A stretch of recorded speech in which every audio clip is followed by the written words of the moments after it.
Strips here. What's up? Ross Stripling. What's And up, guys? Erik Kratz. Scotty Braun here. I always like to do something fun before we start Strip. I'm sure you've been part of plenty of blowouts where you're either on the winning side or the losing side. We're not going to spend 10 minutes talking about what the Cubs did yesterday, but 23-3 after that one. I'm more interested in the losing side, right? If you're the Padres after that and you just gave Dansby Swanson like the amount of stats you would appreciate in a month in one game. What are you guys saying in the clubhouse? Flush it, man. It's like in the same vein as a no-hitter. It's like law of averages. Tomorrow's going to be back to normal or even more in our favor. You just literally forget it's one of 162. Who cares? On to the next. Put the music on. Yeah. That's it? Just put the music on? You don't say anything, Kratz? Do you Nothing. dance? What are you gonna say? What are you gonna say? Like, let's get Dansby out tomorrow. Like, let's just throw one right down the middle. Like, there's nothing else you can say. You put the music on, pat each other on the back, have a meal. Don't look at your stats if you're a pitcher for like 3 weeks, and then you go out and you play the next game. Yeah, honestly, Scott, it would probably be shocking how little of a deal it is to fans and to anyone. It would be like as you're walking through the tunnel, someone would scream, F it, who cares, on to the next, and then it's business as usual. Everyone goes and changes and showers and gets their dinner like any other night, and it's just on to the next, man. It's not like some big thing that you have to deliberate and dwell on. It just, you move right along. Even in the playoffs, I think people would be surprised, right? Like you lost. If you lose by 10, you lost by 10. It doesn't really matter. How much does it affect the series? Usually, not much. I mean, you look at the bullpen usage and all of that, but people being like, "Oh, such a devastating loss to just get bludgeoned." And usually, I mean, you guys can probably both speak to this. It's actually good, right? You lose that 7-6 nail biter. You guys felt like you used everything you had in terms of the pen and everything else versus, all right, you got blown away in this one. If you're the catcher, you're in there icing your fingers. Rarely was I in a game where I was catching and then I had to go into pitch because we got blown out. It was usually I wasn't playing and I went into pitch. But you always have to tell the catcher, like, bad fingers today. I guess they had to change the batteries in the pitch comm now since it's no more fingers.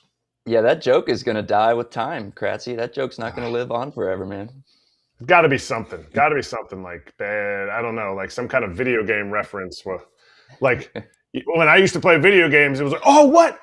I pushed it. Why did it throw it to third instead of to first? Like what? It's glitched, That's what was man. happening in that The game. thing was glitching. Yeah, it's glitching the whole time. Yes. My pitch comm was glitching, bro. Well, it's at least good news for Cubs fans that have been through the emotional roller coaster and Dansby Swanson from a 9-hitter, the damage that he's done for a few weeks. Crazy. All right, let's charge. Charging the mound. Kratz, you played with a young Aaron Judge. What do you have on a guy who is clearly one of the most valuable in the sport, right? Best hitter in the sport for a while now. He's out, and it doesn't sound like he'll be back for a minute, right? They're weeks away from re-imaging. So the best he can do is watch and try and impact the team behind the scenes. And he actually spoke out. He doesn't do this much, but he spoke out before Wednesday afternoon's game, which ended up being another loss to the Tigers, and it ended up being 7 losses in a row now for the Yankees. He said, well, it's not great. A little lack of focus. We got to dial it in. That's the key part. There's a lot of, we got to win and blah, blah, blah. But going on later, he said that should motivate you every single day, step on the field, no matter what happens. We got an important sign when you walk out on the field. It's the last sign you see before you're out there. It says, do your job. Guys are here to do their job. And he mentioned he's talked with unidentified players about the matter and said the club will be speaking, quote, with a bigger group here soon. And then he was asked what he meant by not liking the lack of focus from teammates. He didn't want to get into specifics. To clarify what you said that should motivate you every single day when you step on the field. What he was talking about was winning a World Series. And that is 100% Aaron Judge's focus. Some people be like, well, he was holding the Yankees over the coals for a few extra $1 million. No, 100% his focus is to win a World Series. Whether it's his legacy, whether it, to me, knowing him as a person, that is 100% his goal. And I have never played with, and I'm asked this all the time, as much as I'm impressed with physically what he can do, his leadership skills from his rookie year to 3 years later when I played with him again, to any interactions I've had with him, his leadership skills are second to none. He commands a room like nobody else. So for him to say this, they're going to listen. Doesn't mean everyone's going to turn it around. Doesn't mean Jazz isn't going to take, Candy out to the field. It doesn't mean that, Volpe's going to not watch a ball into the glove, that Duvall's not going to walk the bases loaded. That's not what it means. It just means when this man speaks, people on your team listen. Yeah, I think just to harp on that, Kratzy, like I'm not, I don't know Aaron Judge, but I've been in the locker room and now a fan of the game from afar. When a leader that I played with, such as a Kershaw, Justin Turner, down the line, speaks up the way that Aaron Judge just did, it resonates, man. And he did it the right way. I thought it was perfect. I thought that the captain of the New York Yankees handled that perfectly. He addressed the situation, saying this is going to get handled behind closed doors by me, because that's my job. Even though I'm not on the field right now, I can still do that job. And I didn't single out any of my teammates. I didn't throw anyone under the bus, but trust me, I'm aware of what's going on and I know who you're talking about and I see it too. And it's going to be okay because I'm here and this is what I do and I'm Aaron Judge and soon I'll be back between the lines. And I thought it was perfect, man. I don't think he could have done it any better. Strip, you ever play with anybody like that? That can be on the IL, speak up, and command that much of a presence? It's Kershaw, man. Yeah, 100%. It's Kershaw because he's kind of in that vein of Aaron Judge and maybe even like a Mike Trout, right, where they handle their business on the field, and they're not outspoken a lot, and when they are, it hits home. And I think the few times that I remember Clayton speaking up on maybe losing streaks or bad play on the field from the Dodgers at the time, when he did that, it was felt through the 26 guys in the locker room and probably on up to the top suites as well, because it just doesn't happen very often. So when you see it, it hits home. So I would say Kershaw is the one that comes to mind. I mean, the Yankees, it doesn't take a rocket scientist when you're losing to see that things aren't going well. And everybody looks lackluster when you're losing. To me, I think what Judge is talking about are the specifics that help a team win games. I think Judge understands, because he's made errors, that errors are not necessarily what makes your team lose games or look like there's a lack of focus, but it's the fact that how you make the errors. Last night, specific, threw a ball home. Did we have a chance at getting the out of the plate? Maybe. But again, it's Caballero playing out of position, trying to make a play, and I thought he got the ball out of his glove really well. Ali Sanchez came into the game. Ali Sanchez is a backup catcher. So those two guys I'm not faulting for this play. The throw was a little high. Volpe didn't watch the ball into the glove. I think when you have Aaron Judge, and it's not just that specific play, I think it's a culmination of other plays. Ahmed Rosario made an error that was a ball between his legs on a rocket shot that cost Cam Schlittler in Boston a game. To me, when you're looking at it as Aaron Judge, you're looking at what is the effort pre-play, what is the thought process pre-play to everything that's going on. I don't think he's sitting there going, oh, wow, we should have ran out the ball better. We should have been, we should have thrown the ball harder. That's not what he's talking about. He is talking about how do we get to the park and have a singular focus like I do, Aaron Judge, every single day to win the World Series at the end of the season. Yeah, you're onto something there, Kratzy. Like there's difference in good errors and bad errors. You can make an error out of hustle, and then there's also a difference in how you react to it at the end, right? I made a bad play. Am I throwing the ball back to the pitcher? Hey, get me another ground ball right here. I'm going to turn 2, or am I going back and pouting and in my feels and or even maybe showing someone up in a way, And I'm not pointing anyone out from the Yankees. I haven't even seen a lot of these plays. You can just tell from the losing streak and now from Aaron Judge having to address it. There's some sloppiness going on in the field between the lines for the New York Yankees, and Aaron Judge felt the need to address it so much so that he's not liking what he sees after these plays, right? It is okay to make bad plays, man. 162 games, you're going to make errors, you're going to make mistakes, but how do you come back from those. And obviously Judge is not liking what he sees in that regard. Hey, Strip, you were on some of those Dodger teams that had a lot of hockey shift action going on. Remember, there'd be a lot of platooning. Some of the guys got pissed about it. They would say little hints to media, but wouldn't go all out blast.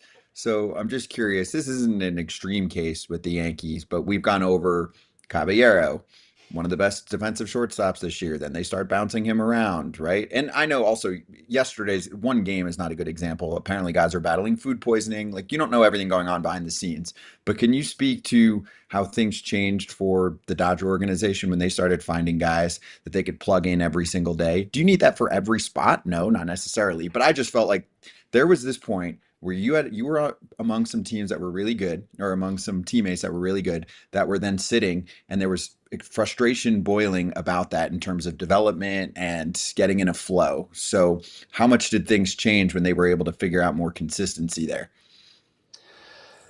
Well, I would say things changed for those guys personally, right? But the Dodgers teams that I was on, even when guys were getting platooned, were still awfully successful. You know, early on, there were guys like Cody Bellinger and Jock Peterson and some really good names getting platooned, you know, not facing left-handed hitters. And Bellinger would go on to win an MVP, I would say, when he stopped getting platooned. So, you know, some things really, really switched for those guys internally and especially mentally, where it's like Kike Hernandez, for instance, would not get to play against righties. He would go hit 3 home runs against Madison Bumgarner and then not play the next day against Logan Webb. And you're just like, the guy's hot, leave him in there. You know, so that's where you would start to say, like, when are the coaches or the front office going to find some feel, right? You're going to say, when are they going to, you know, rely on the hot hand to think of like a running back in the NFL? Guys get all frustrated in fantasy football. It's like, the guy's hot, leave him out there. So I just think that it comes down to, those guys were finally, they were given the opportunity. They had success. Now they wanted more. And the Dodgers guys from the front office came down and said, yes, we're going to give you this runway to fail. Chris Taylor's, Kike Hernandez, Jock Petersons of the world. And now those guys are still playing and I'm sitting here talking about them, you know? So it really just came down to, they got the opportunity they deserved and then they ran with it. And the team had success because of it, and those guys individually as well. I think there's also a spot, maybe Aaron Judge, maybe it came to a head yesterday, but if you look at the lineup from yesterday, you had a lot of young guys in key spots for the Yankees that normally, if Aaron's out on the field, if Judge's out on the field, maybe he can be that leader out on the field, and he felt like he needed to say this. I mean, you had, in the same game, you had Bellinger, you had Volpe, you had Ali Sanchez, you had Caballero playing out of position, and you had Oswaldo Cabrera. So you had also Dominguez, Jason Dominguez. So you had a young lineup out there that maybe it was just his chance to kind of reiterate what we are actually doing here and not just trying to stay in the big leagues for these guys, but we're trying to win a World Series. So there's a different level of expectation that he expects from his teammates. Yep. And you know, this team's going to add at the trade deadline. You know, they're hopefully going to get Judge back at some point. So how much can they weather the storm to make sure that they're not, you know, completely falling apart? They should have the pitching to be able to weather the storm. Might it cost them a division? Maybe. Kratz, they might not win the division, but it's hard to see this team not making the playoffs, especially in such a crappy American League. This is one of the worst years ever for the American League. They're good. They're good in that sense, but you know, are they going to add? I say it all the time. Like, Cashman doesn't try to make the big splashes at the trade deadline. He is expected to, and yet for 3 decades, he continues to take his team to the playoffs. So maybe his route is usually pretty good. Like, they add very advantageously. Like, it's not a, who's the best player? Tarik Skubal, got it. Why? Because we're the Yankees. That's not how their team is built to win the way they're constructed right now, with a few extra little pieces built here and there. Anyone else with thoughts, let us know. Drop it in the comments if you're checking this after the fact. Otherwise, we'll swing right back with FT insider Robert Murray for trade deadline thoughts.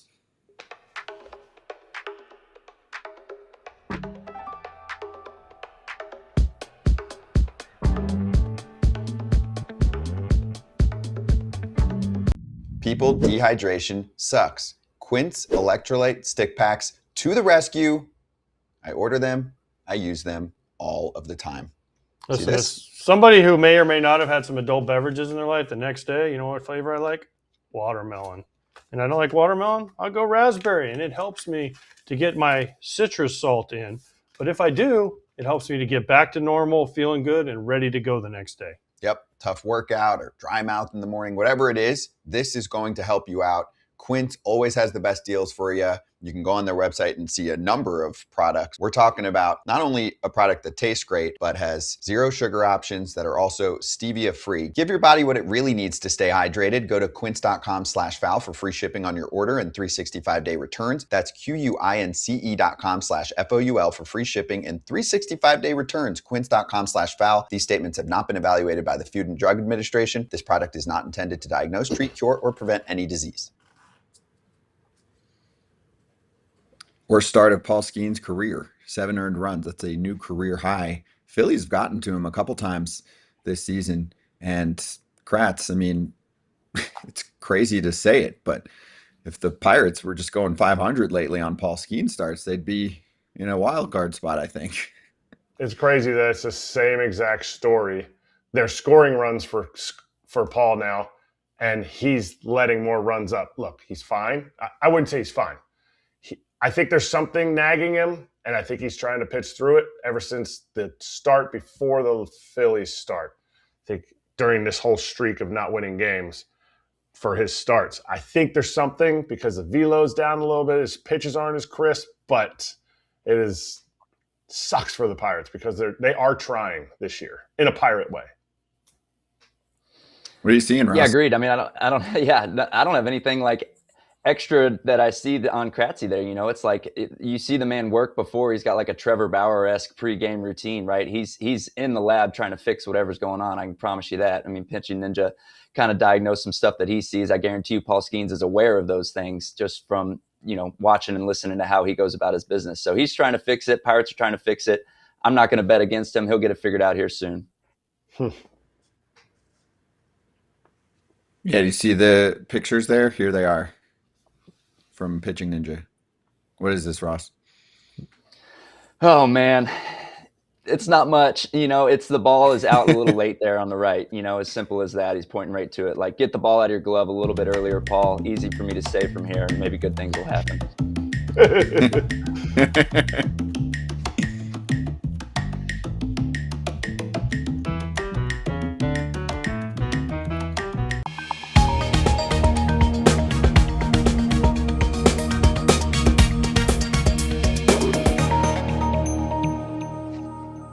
Fan-sided NFT insider Robert Murray with us right now. Great to talk, and we'll be talking a lot leading up to the trade deadline, Robert. I'll take a different approach today. Instead of teams, let's do divisions. So let's start with the American League East.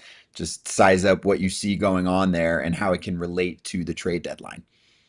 Yeah, there's a bunch of different things that are going on in the AL East right now. You have the Yankees, you have the Rays, and then everybody else is really just kind of hanging out there, lurking in the weeds, I would say. And specifically with the Rays, they're a team that are doing extremely well this season. I could see them ended up trying to make a big move at the deadline. They've tried in the past for Shohei Ohtani, as Ken Rosenthal ended up reporting. They tried for Freddie Freeman. They tried very hard when he was a free agent. Did not get him. And if they could get a guy like Tarik Skubal, or if they can get a bat, I think that would make a ton of sense there. See the Yankees there, 48 and 38. I agree exactly with what Kratz said beforehand. Like Skubal's been connected to them, but I don't know if that's necessarily the thing that they go out and do. There's a few different things that they can go out, but I'm not necessarily sure if they go out and make that massive move. The Boston Red Sox, to me, are the most interesting team in that division right now because they're surging. They look a lot better than they did initially, and their pitching is very good. But they're in a position now where they're on the fence between buying and selling. There's obviously a lot of time between now and the deadline, but they can take advantage of this market, like a Wilson Contreras type or a Sonny Gray type or Aroldis Chapman. They can get a bunch in return for those guys, and they can end up adding pieces who are close to major league ready, if not major league ready, if those opportunities present themselves, and I'm sure they will. So if I'm the Red Sox at this point, I probably lean towards selling rather than buying. I know a lot of people think that they should buy, but they should take advantage of this market because they might get more value than one would expect. but also the Blue Jays too. They're going to be very aggressive on the pitching front. I would expect possibly a frontline starter to be something that they end up exploring. So, and the Orioles too, they want to buy, they don't want to sell. Adley Rutschman, I'm sure he's going to be getting plenty of calls, plenty of teams drawing interest there, but I cannot see him being moved at all. And it seems like the Orioles just have no eagerness to even move him or even listen on him at all. All right. Well, you're talking about the Red Sox. I'm going to hit the Red Sox first. The reason they should move people is because they stink in a stinky American League West. But which of those three that you mentioned, because I love the names Jarren Duran, Aroldis Chapman, and Wilson Contreras, which one do you feel like is the most unusual fit as far as like what the league, like, wow, that the most valuable fit, I should say, that piece going to another team? Yeah, I think teams would love to get Jarren Duran from them. And the Red Sox have gotten a ton of interest in the past. The Padres have been one of them. There's been a bunch of other teams, and he's been extremely productive at the major league level. But this season hasn't necessarily been the same numbers as in years past. And the Red Sox have put such a high value on him, and other teams have not been willing to meet it. So I have a hard time seeing him end up getting that offer that would attract the Red Sox to actually pull the trigger on a move like that. I think a Wilson Contreras type makes a ton of sense here for other teams. He's a great first baseman. He's had a really nice season so far. And you look at the Houston Astros specifically, they have Christian Walker. They have some of those pieces there, but they're still continuing to linger in the American League West, also just in the playoff race as a whole. And they might be inclined to hold on to those guys. And that could end up really allowing the Red Sox to corner the market as far as a guy like Contreras goes. So I think he absolutely makes a ton of sense. He might be the most valuable guy who can end up getting, or who actually has a realistic chance of being traded. Then Aroldis Chapman too. Like he's awesome. Like he's been a dependable reliever for years. Can pitch in like the late innings at a very high level. I think he's got a ton of attraction around the league. I firmly expect him, if the Red Sox do decide to sell, to be traded. And he's going to have no shortage of interested teams. And you can look at the Mariners. You can look at, I mean, basically every contending team is probably going to be in the mix there. So the Red Sox and Craig Breslow specifically have a chance to really take advantage of this thing here.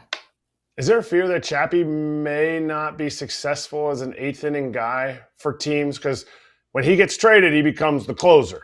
I know it didn't quite work that way in Texas when he got traded and won the World Series, but essentially his value is closing, and he's getting up there in age. So that routine, is there fear that that a team may not need him or not want him because he's only a closer? I mean, I think it's possible for sure, but also like he's just so good, so dominant that I think any team would be eager to add him. And we've seen it now with the Atlanta Braves where they've had Raisel Iglesias, then you have Suarez there as well. So the dynamic can work, but also like if you're acquiring Aroldis Chapman, I think ideally you want him as your closer. I think you'd acquire him to be your closer because the asking price and the eventual price to get him out of Boston is just going to be, it's not going to be cheap by any means. And the fact that he could end up being controllable through next season also adds to that expense as well. So I still firmly believe that a team is going to acquire him to be their closer, but I could also see that other teams possibly being in the mix to add him to the eighth inning. So I don't think necessarily there's any scare or like there's any worry there, but he's just a super dependable and super high commodity who's going to draw a ton of interest here. I remember being a rookie in 2016 in LCS, watching Aroldis Chapman basically carry them to a World Series, and here I am, and he's still out there doing what he does, Robert. It's pretty dang impressive. My question, man, is you see like sometimes these headlines where they might be a buyer and a seller at the deadline, and the Red Sox are kind of in that vein, maybe the Padres, maybe the Cardinals to an extent. Is that actually a successful endeavor? Is there a team that you can point to that has done that well, or maybe a team that this deadline is actually going to buy and sell at the same time? No, that's a really good question. The team that I automatically think of is the Tampa Bay Rays. It seems like they're always a team that has their hands in both buying and selling. They did so last year. They've done so in the past, and they've done it at relatively a high level. And they're a team that I think other teams would love to try to mimic. And as far as who can end up trying to mimic that this year, that's a really interesting question. I could see, you wonder if the Astros can end up doing something like that because, as I mentioned before, they have Paredes, they have Christian Walker. Could a team try to pry Josh Hader out of Houston? Like in the offseason, they were trying to get rid of some of their salary, And both or all those guys listed there, especially a guy like Hader, has a very high salary. So you wonder, could they listen on him and try to maybe use that money saved to upgrade a different part of the roster? I have not heard that on my end, but it's something that I've definitely considered here for sure. The San Diego Padres, late last year, they were adding like crazy, and all of a sudden, late at the deadline, we were hearing about Dylan Cease possibly being moved to either what was it, like Houston or Texas or one of those teams. Obviously, it didn't end up happening, but AJ Preller always considers different things. Like he is the most aggressive GM in ball. I don't think it's close at this point, unless you're Jerry Dipoto. But it's like I could see him trying to consider something like that. But this is the kind of year where so many teams are bunched up and in the mix here that we can end up seeing some definitely consider that. Even teams that we're not considering right now. It's a totally bizarre season. Like I asked Tom Verducci about this on my podcast yesterday, like if he's ever seen an American League like this, where it's just so bunched up and relatively mediocre. And he said he can't remember a year like this. And honestly, neither can I. All right, well, then let's go to the mediocre AL Central, because there's a lot of teams bunched up there that when you have the Tigers in last, believing that they can be in first, who is fool's gold in that division as far as we're not going to go and get anybody, but they should go get somebody, and who is lying to themselves saying, we're going to go get everybody. And it's like, ooh, you're not that good. Yeah, the team that I'm absolutely buying is the Chicago White Sox. Like they're a blast. I wish AJ was here too, because it seems like I praise all the teams that or I praise a bunch of different teams, and now I'm finally praising one of AJ's teams. So like that's the White Sox are a blast, and I can absolutely see them going out and adding an impact starting pitcher if they can, who's controllable. And I think the word controllable is the word to watch there. And if the White Sox could have it their way, I think a Reed Detmers type makes a ton of sense for them. Like he's controllable. He can start a playoff game if you need him to, and he's someone you can build around in that rotation. And with the Angels making a move there at GM, maybe that becomes more possible to pry him out of Anaheim. Who knows? The Guardians are always lingering, but I have a hard time seeing them making a big splash. It seems like they never really do something like that. They've already made one trade for Patrick Bailey. I don't know if it's going to end up being anything more sizable after that, but we've seen the Royals come out and say that they're not wanting to spend, or they're not wanting to sell at this point, I should say. And I gotta imagine with how their season has gone, selling has to be a really enticing option for them, because you have Michael Wacha, you have Seth Lugo, in a pitching market where there's going to be a bunch of contending teams who are looking for a guy who can start a playoff game. Both of those really stand out. So I think they should be in a position where they realize where they're at this year and sell and try to take advantage and selling relatively high on both of those assets. Well, I'll just ask you straight to your face here, Robert, because Michael Wacha was my college roommate at Texas A&M. Where do you think he's going? Because I'm so proud of him, man. Like, talk about a guy that like came out hot, NLCS MVP as a rookie, and then is kind of like, I think at one point was on like 7 teams in 7 years, and now really has made a name for himself here in Kansas City.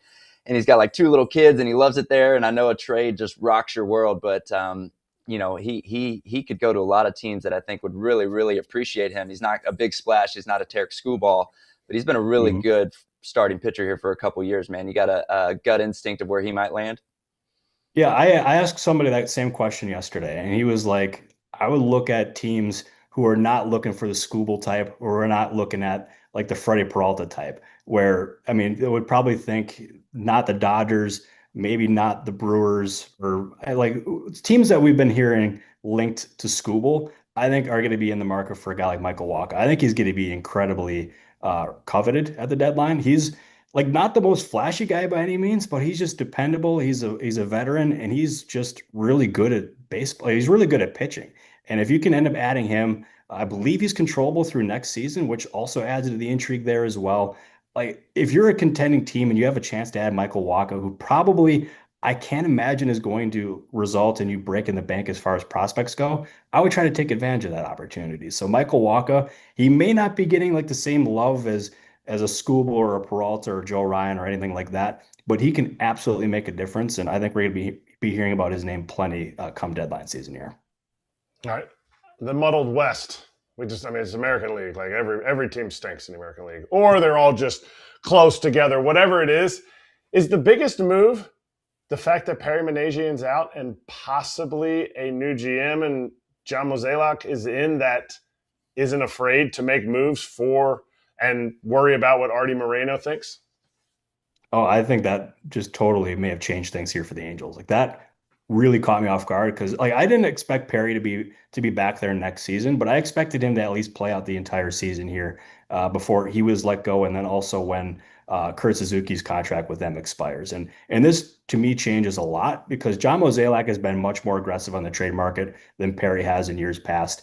And now you have an opportunity where you have a Reed Detmers type, you have a Joe Adell type. Like you have really nice pieces there, and you can actually get a rebuild started here in Anaheim. And if Reed Detmers is going to be like very, very like asked about from other teams, like he's got a ton of fans across baseball. I maintain that he's still the most asked about player that I've had from other teams. I expect him to be drawing a ton of interest here. And Mozeliak has proven that he's not afraid of moving off from pieces in the past. Like he's done big things in St. Louis. And if you can do something like that, maybe you can actually finally get that big rebuild started here that the Angels have needed for years upon years here. And I thought it was extremely interesting too that Ken Rosenthal interviewed John Mozeliak after he was hired there, and he said that during the interview process that he never talked to Artie Moreno. We all know that Artie Moreno likes to meddle, like he likes to be involved, he likes to like voice his opinion there. And I wonder, maybe with Mozeliak there, is it possible that Artie Moreno doesn't meddle and allows him to do his thing? I don't know. Like Artie's as unpredictable as they come, but if he lets John Mozeliak do his job, then I think we can actually see the Angels start to rebuild. But I do not expect a Mike Trout trade to happen. I'd be very, very surprised about that.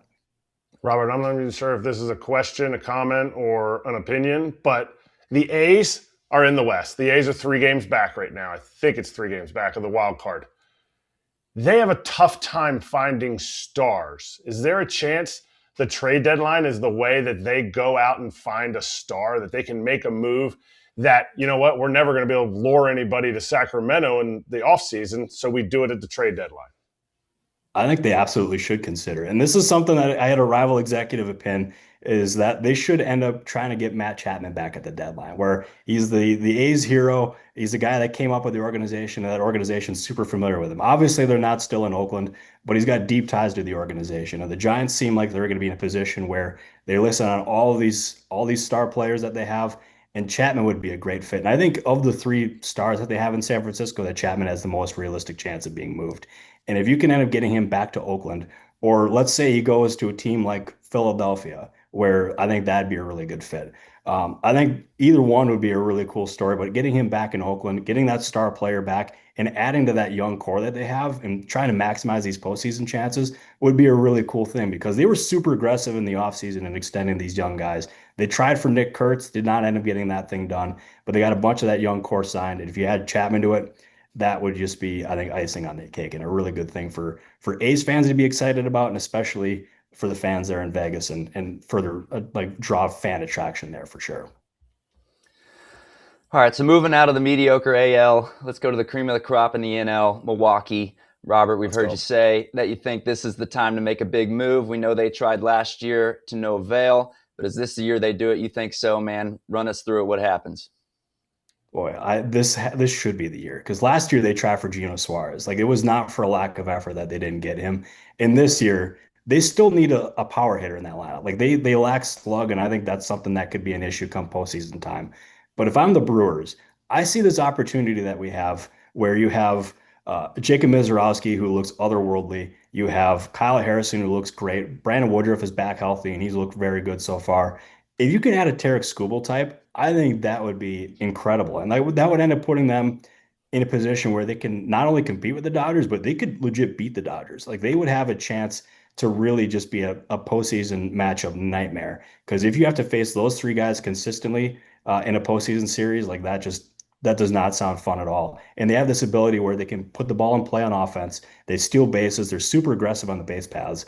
If you can end up adding Skubal, they could end up making them the World Series favorites. Again, they need to add another bat. So like it should, if they get Skubal, it shouldn't like hold them back from adding another bat. But this feels like the year where they need to put their chips in, like add or take away some pieces from that top ranked farm system in baseball and go for it. Because this year it's super winnable. Like there's no teams that are running away with it in the American League. You look at the National League, obviously the Dodgers are going to be there in the end. The Phillies look much better than they did at the start of the year. The Braves kind of fallen back, but they're still leading that division. It's very winnable, and I think Milwaukee, Mark Antanasio should put the chips in the middle and try to get this thing done. Yeah, we got to hope Ashby gets into the All-Star game, man. That guy's going to finish the year with 25 wins or something. That'd be incredible. How about moving over to the NL East a little bit? Philly, obviously surging, coming up for the Braves, two teams that we expect to make moves. But the one that everyone's asking about there is Miami and Sandy, and what are they going to do? Having an unbelievable June, or had an unbelievable June. And now they find themselves in this position, kind of what I mentioned earlier. Should we buy? Should we sell? Should we do a little bit of both? What do you see from Miami, and do you think they're going to move someone like Sandy? I would be really surprised if they move Sandy Alcantara. This to me feels like the time, and based on what I've heard, is they would like to buy. And if they can go out and buy and add to this core and keep Sandy Alcantara, you're talking about a team that surging right now. They could legitimately have a chance at getting like hosting a playoff game. It's really exciting what's going on here in Miami. And we've talked about them for years, possibly selling Sandy Alcantara, moving some of these young pieces or veteran pieces, I should say. But this feels like the kind of year where you like hold firm, you buy if the opportunity is there. I don't know if it's necessarily going to be a big splash by any means if they do add. But I love what they're building. I think Peter Bendix and Clayton McCullough have done a lovely job there. I think that team is just really looks like a different team compared to years past, and this feels sustainable. So if I'm the Marlins, I hold on to my pieces, I add to this thing, and not only this year, but in years forward, you try to compete because now feels like the time for the Miami Marlins to keep this thing together and try to compete. Is there a bigger ticking time bomb than Dave Dombrowski, an aging roster, and his aggressiveness that we could see a massive Philly? Because you said Preller and Dipoto, and Dave Dombrowski's like, does Robert not know who I am? Like, it's Dave, David, whatever you're going to call him. Yeah, that was a huge oversight, but I can't believe I left out Dave Dombrowski. Like we all know Dave Dombrowski. Like deadline season's his time to shine, and he has not been afraid of making big moves in the past. Obviously, you look at his history; he's made big moves as far as the pitching side goes. But I think this could be the year where they try to go out and add a bat. Like they're going to be looking for a starting pitcher. Don't get me wrong, but I think Matt Chapman is a great fit there. And obviously, you have Alec Boehm there, but he's a free agent at the end of the year. And if you acquire a guy like Chapman, you can end up having a guy who's there for the foreseeable future. It ends up adding another star player or really high-level player to that roster. It increases their chances of winning now and maximizing the time when you have Bryce Harper, when you have Trey Turner, Kyle Schwarber, all these guys before they get too far along in their careers here. So I think he would make a ton of sense, but I think this can end up being the time where I think Dombrowski tries to make a big move. And if it's not a Chapman type, the guy that other teams think would be a great fit in Philly would be Taylor Ward. And I don't know if Baltimore is going to be in a position where they want to sell, but if you can add a guy like Taylor Ward to that team, that could end up just really enhancing their postseason chances here. Because he has not had the same power year this year as he has in years past, but it's in there for sure. You get him with Kevin Long, and maybe you can end up getting that power hitter back and adding that to that lineup. Oh boy, like that would be not only in that division, but that would be a nightmare scenario, I think, for a bunch of different teams in the National League. Yeah, it's a good call. I feel like they've all but said this outfield, don't get used to it. It's going to look different after the trade deadline. And then, man, if they have Chapman and Duran, 8 and 9, whew, that's special. Yeah, that's saying something. Robert, good catching up, man. And also just want to remind everyone, Baseball Insiders, Robert's show is roaring right now over at Fansided. So we can show you what the latest episode looks like. We got a little tweet. There it is with Adam Weinreb, and guest Tom Verducci was on the latest episode. We love having him on here too. So if you want a little more Tom, then go check that out. Robert, good talking to you, man. Hey, thank you so much, boys. I appreciate you. Have a good one. I'll talk to you guys soon. Yes. Love having you on. Talk to you soon.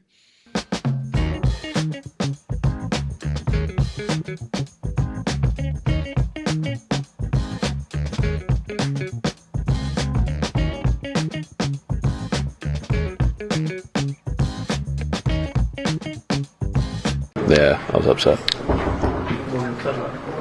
Getting taken out of the game. You'd like to have finished 5? Obviously, yeah. I feel like I've earned that. Talk to Don about it? Nope. Will you? I don't know. Help us out here, Kratz. Zack Wheeler was pissed at Don Mattingly for getting taken out just shy of 5 innings, which actually broke up a streak. He had 53 consecutive regular season starts with at least 5 innings pitched, and guess what? He knew about it. That's just all of them. I don't think he knew how many it was. He has a different level of expectation for himself, and that is to go deeper into the game for the boys and for nothing else. And he didn't reach it. He was struggling right up to that point. Had a mound visit. Like when if you just look at it and say, well, they still had a lead, why didn't they bring him out? And then Backus cashed in his runs. Yes, I get that, but it was 2-0 base hit, 2-1 line drive out, a walk, and then it was a mound visit, and then it was a 2-0 at bat, and then another base hit, and you're like, it didn't seem like he was in control. I didn't disagree with taking him out. I didn't, but I also think he should be pissed too, because that's the standard that he sets for himself. It's not like we don't have someone on the show today who's been pulled from a no-hitter. Oh. Yeah. I mean, soon. yeah, too soon, Scotty, too soon.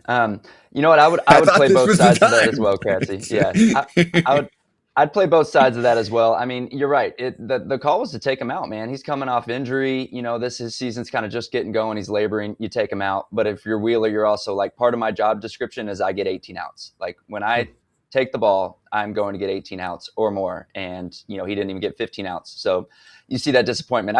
Interviews like that crack me up, man. You can tell I'm kind of long worded. That man answered like 6 questions in 4 seconds. I would have done like 500 words to each question. It just is fascinating to me when someone gets in front of a mic and answers questions like that.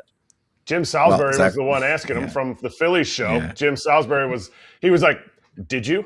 No. Will you? Maybe.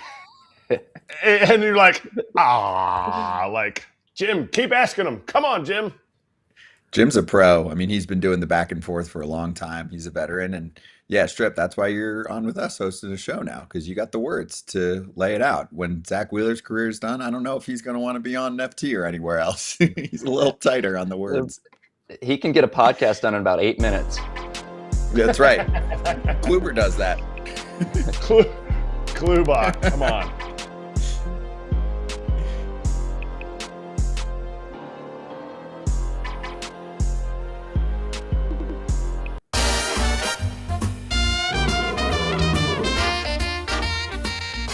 Little early BetMGM Locks today, and I let the team down with a 135 minus 135 piece on the Houston money line. It's Kratz. It's so frustrating. I'm done betting my games. Fool's gold. I'm done.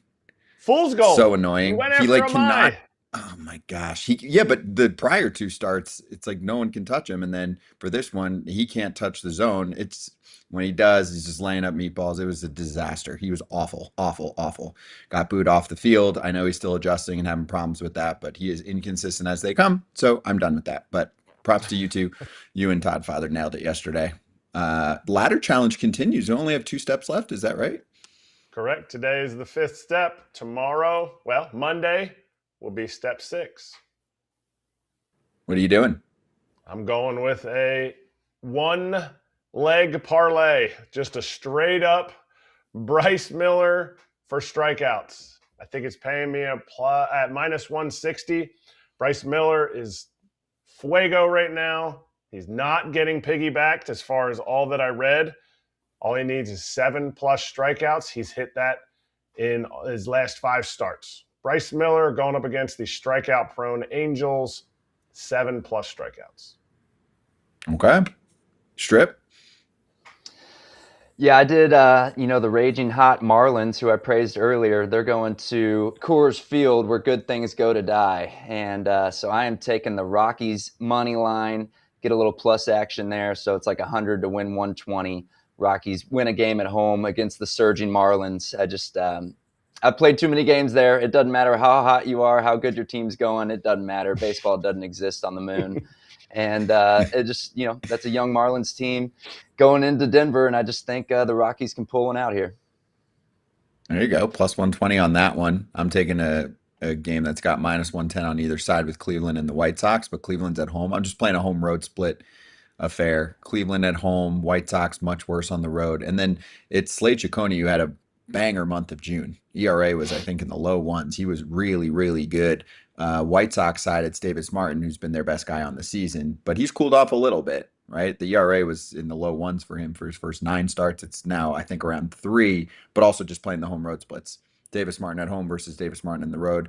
Huge difference in numbers. So I'm just playing multiple splits there to see if we can get a money line win from Cleveland. Parlay Pap is back.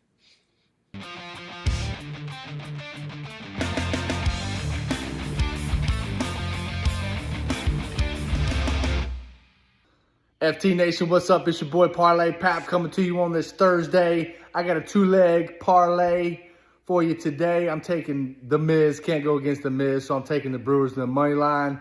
And Dustin May and Waldrop are going to get lit up today in the Braves-Cardinal game. Both of them going to give it up. So I'm going the over at 8.5, which puts me at plus 180. We're going to put 200 on it. And let's get that cheese, baby. There he is. Always in a different location. Your neighborhood friendly. Pap's a cheater. He's a cheater. What is he? Can't take the Milwaukee game. Come on. Oh, too early. Let's get it in. Let's finish the CTA, okay? Because then everybody can get their bets in for Milwaukee. All right?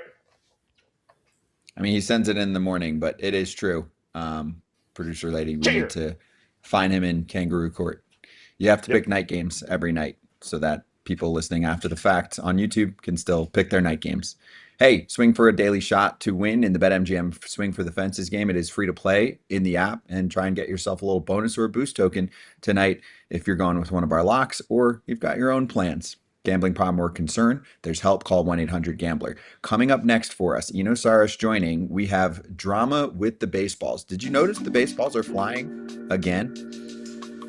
We know nothing.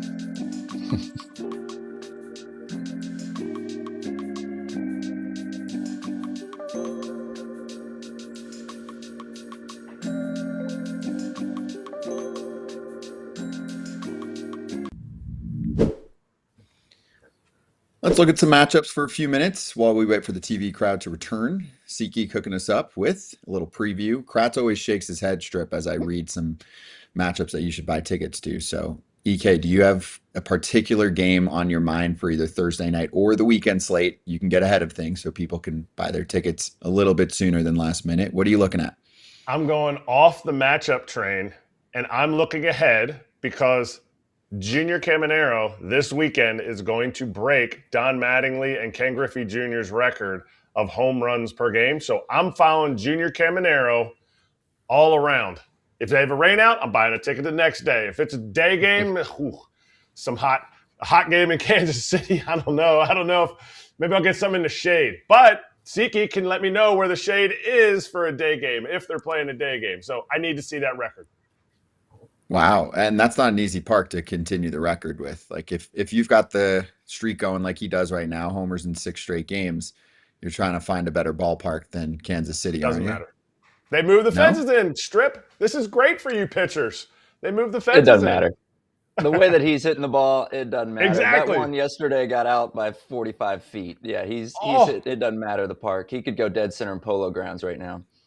That is not to get off our SeatGeek stuff, but talking about Junior Caminero, he is got that type of power that it's not just wall scrapers, it is moonshots. Do you think he does it?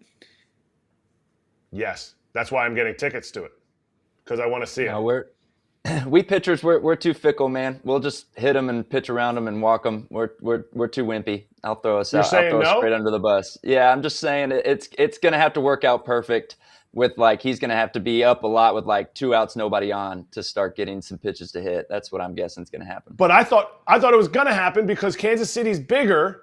And what do you do in Kansas City, in Texas now? You attack, you let him hit it. And I just think he's on a heater right now that he does it.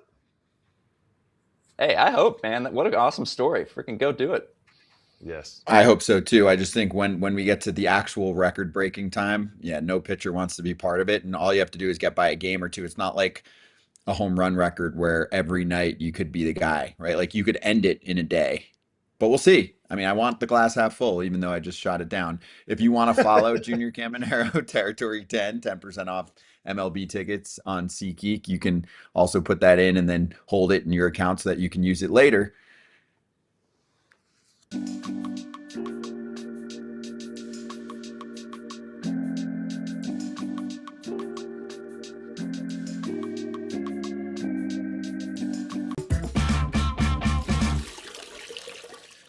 Oh, the baseballs. The drama always pops up with the baseballs. Kratz, is that a yellow baseball or a white baseball? Well, I asked Major League Baseball, and they said because I've been holding this ball during the show, there's a little bit of oil that's coming off of it. So there's nothing wrong with it. There's no way the oil and the yellow baseballs are making it go farther. What do you have to say about that, Eno? Eno Sarris, who wrote the article with Evan Drellick here. Thanks for putting up with our act. What's going on here, dude? Wait, I got to interject. Was that a bad Trump? I'm sorry. Was that a Trump or was that not? I don't even know. If that was not a Trump. Oh, I thought was that that Donald? Is that what it sounded like? Yeah, yes. I think that was his nerd voice. He started doing some of these, and I was like, I think he's trying Trump.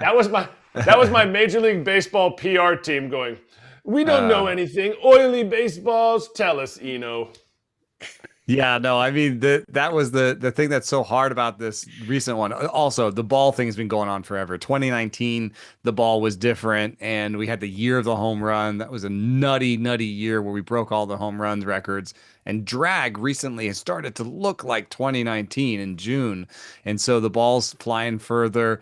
That's how I noticed. And so, they publicly keep drag, and so I started asking around. I tweeted about it, and a couple people who had gotten a memo from Major League Baseball early in the season, in spring training, told me they got a memo from Major League Baseball saying, sorry, the balls are splotchy.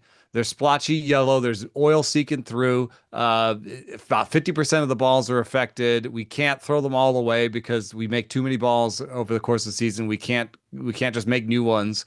And so, you're just gonna have to deal with it. We tested them. It says they're about the same. And so what basically is happening is a lot of the catchers are throwing away the splotchiest balls, the grossest balls. There might be some oil. Like they might actually feel crappy, so they're being thrown away before they get to the pitcher. I think the umpires will throw some away. So they're trying to cycle through them as fast as possible. But when you take these two facts, splotchy ball problem with oil on it, and then drag like you've never seen. I mean, look at this chart. Yes, it changes from season to season, but this year is just like just look at 2026. We have never had a season like that. And so when they said, oh, these two things aren't linked, I was a little incredulous because it's like, come on, like these are two facts that seem to be linked. And, maybe we just don't know what the link is. Maybe with warmer temperature, more of the oil is seeking out or, whatever it is. But these two facts seem too close to each other to say they're not related. I agree with you. Okay, so did they, and I'm a big conspiracy theorist, but I'm also backing it with just what I see. And the fact that you were able to show us the drag, something's different about the ball. Did you ask them, or the quote unquote rep from Major League Baseball, was that rep asked, why is there oil seeping through? Did they use a different string inside the ball, or were they wrapping the string tighter to make a harder baseball that then made the drag reduced and somehow oil's leaking out of the string now on some of them? Well, yeah, it is weird because they partially own Rawlings, so they sort of own the means of production, and they partially own it with Seidler Partners, so it's kind of like they own Rawlings. I mean, we have to say partially because that's legally what it is, but they can tell Rawlings what to do. And they changed. I don't know what they changed, but there was more oil put on part of the process than usual, and that's what's seeping through. They blamed it on a yarn supplier, so they said it was some of the yarn they got was too oily. I mean that doesn't make that much sense to me. I don't think of the yarn being super oily, but I'm not making these balls, so whatever is possible. But just the idea that like they own the means of production. The mistake was made. They didn't tell the public. They just told the players. And in fact, most of the players I talked to hadn't even heard of that memo. And then I talked to front offices and nobody. I talked to three GMs. I talked to directors of pitching coaches. None of them had heard that the balls were different. So, once again, I don't think that they're very good at communication internally. And maybe they didn't really want everybody to know about this because they were kind of hoping that nothing would happen. And maybe the weirdest thing, and this is in their favor, the weirdest thing is that April and May were kind of normal. I mean, you look back at that graph, April and May look like last year. It's June where everything's gone all crazy. So I think their stomachs kind of took a lurch in June. This is what you're looking at here is batted ball distances in domes. So that's like weather, accounting for weather. And we use barrels, and barrels are a type of ball that are hit really well in the air. So you're accounting for how well the ball was hit, and you're accounting for weather. And you can see that in June, we've seen this huge increase, this 8-foot increase in barreled balls in how far they're going. And that increase is the biggest in the StatCast era. So we have something happening. It is definitely happening. What the source of it is, I guess, is still a mystery. But it, set against this manufacturing error, I feel like there's got to be a link. Two quick comments on Eno, just for me, real quick. One, Eno, I think you need to unblur your background, man. It looks like you got some pretty sweet stuff back there. People need to be able to check it out behind you when you're talking. And then just personally, I played 9 years in the major leagues, and anytime I saw Eno in the locker room was a fun day for me, man. Anyone listening, he usually had the most thoughtful questions throughout a year from the media side, and he would usually seek me out with something pretty cool. So I definitely would tell anyone listening to go check out Eno's stuff, because he's talking about things that not everyone talks about and thinking outside the box. And a little bit goes with this, but also at the same time, I'm going to kind of go anti what we're talking about a little bit and just say what gives on some of this stuff. This goes back to like 2017 World Series for me, where Justin Verlander was complaining about balls. He was trying to like sign some balls and saying like the ink wouldn't even go onto the balls. They had like a film on them. That was the first time I remember hearing about some of this. And then how it's ebbed and flowed. There's stories of where like Pujols and Judge were given juice balls in the record-setting home run season for Judge, and then the retirement season for Pujols, where they were literally hand-given juice balls to keep that narrative going. Conspiracy, Erik Kratz there. But what I'm saying is, like, we write about this off and on throughout the years, and even like the Aaron Judge one, which I think was borderline proven. Maybe that's the conspiracy in me, but that he was given juice balls.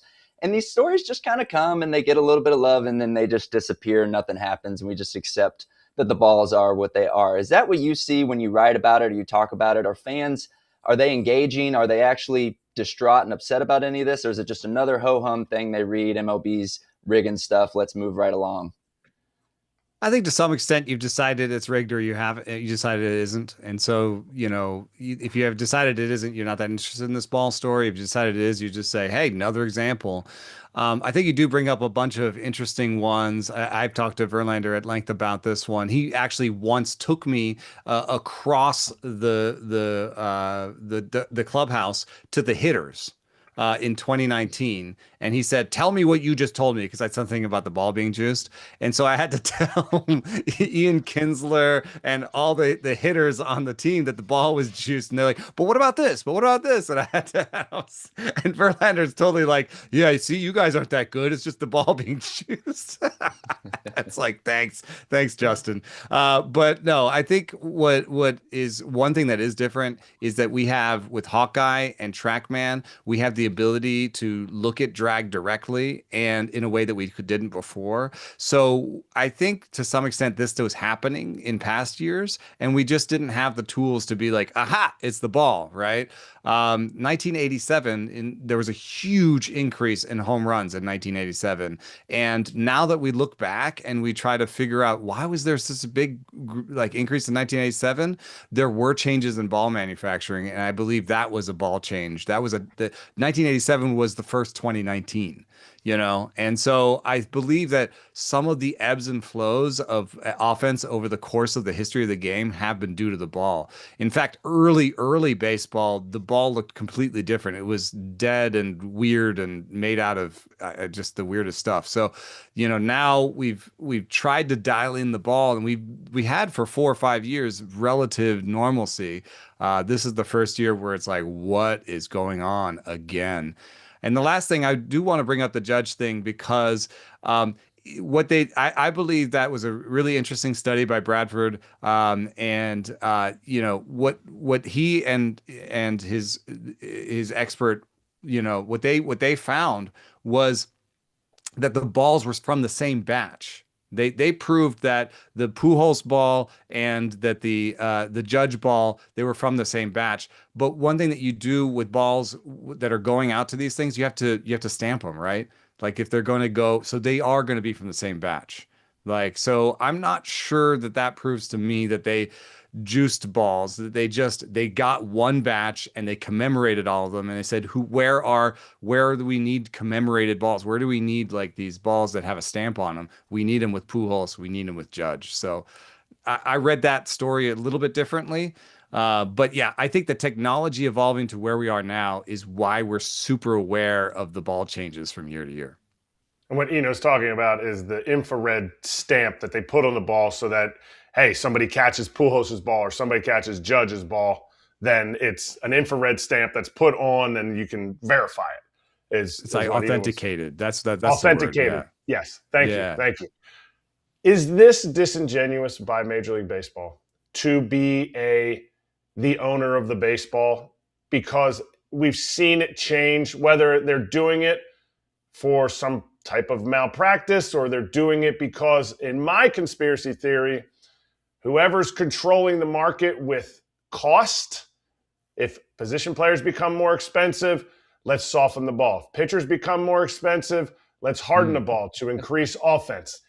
I don't know if there's any correlation to that, but doesn't that make it a little bit or it puts a variance in there that maybe Major League Baseball shouldn't have any control of the baseball?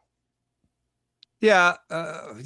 It's an interesting idea because it begs the question. It makes us wonder. I think that that's a fair way of putting it, but to give them as much grace as I can, they sent the ball to UMass Lowell, the splotchy ball, the oily ball. They sent it to UMass Lowell and asked, are these balls, different from other balls? They looked at the seam height, they looked at the weight, they looked at the bounciness, they looked at the things that they could look at, and they said, no, this ball's the same. You can use it. The one thing they didn't test, which is super important, drag is super important on a 300-foot fly ball. A difference in drag like we're seeing this year will add 10, 15 feet. And, 10, 15 feet to a 300-foot fly ball, that could be the difference between a homer or not. It's a really big thing. They didn't test drag because drag is something that they would have to send to a different lab in Washington State. You'd have to send to thousands of balls, and it'd be a bigger deal. And since they said the ball looks the same, the seam height is the same, UMass Lowell says it's the same, they just went with it. And for a month, it looked like they were right. And then now it looks like they were wrong. And yes, because they own most of Rawlings, and because, this is happening, and because they're in league with betting, and because the game is the way it is with the labor battle coming, like those are the questions you come up with, like why is this happening, and or did they just try to cut costs on the ball making? Is that why the oil seeped through? Like do tariffs have anything to do with this? You know what I mean? Like, these are the kind of questions we have, and they answer some of them, but they don't seem to answer all of them. I like all those questions. I like asking those questions, and that's why I'm going to ask this one. Do the humidors, because in every stadium now, all the balls are held in humidors. Am I correct on that? Because before it was, now it's just everybody's level is different. Does that affect it? Yeah, and it's not everyone's different. So there's humidors in every park, and for most of them, they're all the same. They did change the humidor setting in Colorado and I think Arizona to reflect that those places are super dry and have some altitude. So and Atlanta, I think also. Those are the only. Oh, in Atlanta, yeah, the altitude. There's some altitude in Atlanta. So they're trying to I guess, quote unquote, deaden the ball a little bit because, those places are high. But the humidor, I do think the humidor could have something to do with this, because what you do is you make a ball, you send it somewhere. So I don't think it's in a humidor. Maybe you can try to keep it sort of weather tight, but you're sending it somewhere. It's traveling. It sits somewhere, and then the rule is you have to put them in the humidor for a certain amount of time before you use them. So it could sit somewhere, then go in the humidor, and then when it comes out, there's just think of like a thing drying and wetting and drying, right? You've got this thing that's like dry, and then it goes in the humidor and might wet up, and then when it comes back out again, it's drying. And then think of like oil is on in this ball, maybe too much oil. When it dries, maybe it comes out. When it wets, it goes in. When it dries, it comes out. You know what I'm saying? So this ball is changing environments, and there's too much oil in it. And I think that maybe June, with warmer temperatures, is seeing a different relationship between that extra oil in the ball and the humidors and the weather, and that's what's producing this effect. I have to tell you, that is me trying to figure it out. Nobody has figured out this mystery yet. All right, last one for me. Can you go over what Tarik Skubal said? And is this what sparks more debate, or shouldn't we just listen? I mean, Tarik Skubal picks up a baseball every single day and knows exactly what it feels and how it should travel, how it should fly. Can you talk about his quotes? Yeah, he talked about how, the ball's flying, so he'd noticed it in June. And also he talked about, the ball-to-ball consistency. What's difficult about the ball-to-ball consistency is just that, it's handmade. The one that we use in the major leagues is hand stitched together in Costa Rica. The one that they use in the lower minor leagues is machine made in China.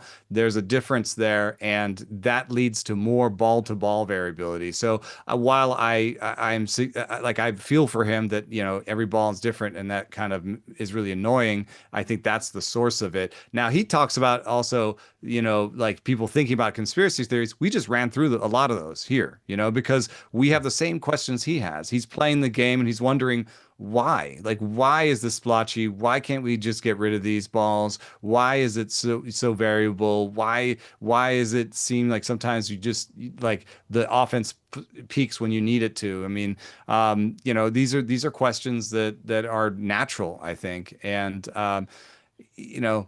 I appreciate that baseball made a statement. They could have said no comment or whatever. I appreciate they made a statement. I appreciate that they show us drag. It's on a publicly tracked page where we can see the drag on the ball. I appreciate they're trying to be visible on this, but there's also a level where they won't go. They won't tell us why they didn't test for drag. They won't tell us, for example, they tell us, oh, well, new balls will be worked in late 2026 or early 2027. But will they tell us when they do? Will they say, okay, hey guys, we're moving the new balls in now. No more splotchy balls. They won't. And they didn't tell us when the splotchy balls were out there, right? It's not like they were visible up front. They were visible when they were caught. So, that's when, as a pitcher, you say, why didn't you just tell us in spring, tell the public in spring so we all knew? Yeah, that's the part that's bothering players, I can imagine, right, Strip? Don't you just want to know, hey, the baseball changed. We are aware that we're getting a different batch now. It doesn't seem very complicated to just give you guys a heads up. Yeah, that's what we've asked for from the start. Yeah, just let us know. We know you guys are messing with stuff. Give us a little heads up of what's going on here. I mean, it seems like it's come to that. So at this point, yeah, just tell us what you're doing. There is also just a question of like how good these communication channels are, because our original source was an email to players, but then I talked to players and they didn't see it. So, I mean, like maybe they're just not checking their emails enough. Like maybe, That's fair. But then also when I talk to entire front offices and they don't know, then you should tell the front offices, because maybe a player will miss an email. But like if he then goes to his pitching coach and says, "What's going on with why is this ball yellow?" If the pitching coach knows, the pitching coach says, "Well, yeah, they had an oil problem," right? Like you kind of have to tell people multiple times. People miss emails. Especially There's a players. really easy process here. Yeah, but the easy process is, one person's job. There's a billion people that work for the league. One person's job Email, sure, with more details, but call each front office and say, hey, here's what's going on. We need you to That explain did this not to the happen. players, right? That definitely didn't happen. We need you to Yeah. explain this to the players. Call a meeting. There's meetings all the time, right? Call a meeting. It'll take 5 minutes. Explain it to Get them it so that over it's with. out Yeah. there, right? Everyone can prove we spoke about it and there's more information. We printed it out. It's on a table here. Done. It's that easy. The communication side Yeah. to me drives me nuts. We're in communication. So, but great story, man. And yeah. And hey, at least, for the yellow baseballs, maybe they got a discount, like buying something broken at the store. So maybe they're like, hey, half off for these baseballs, right, Costa Rica? All right. It's like No, I feel it's bad like for in the Big guys who are Daddy. on double time right now. In Big Daddy, when he throws the can of Yeah. tomato sauce Microsoft down, went down 3 points or whatever. Microsoft went down 3 points. Kids, check that out. It's good. It's good. Go look it up on YouTube. Thank you so much. Great article. Everyone check it out. There's a lot more to uncover within the article, including some cool charts and graphs that are kind of interactive. So, thank you, man. Good to talk to you and enjoy the fourth. Thank you.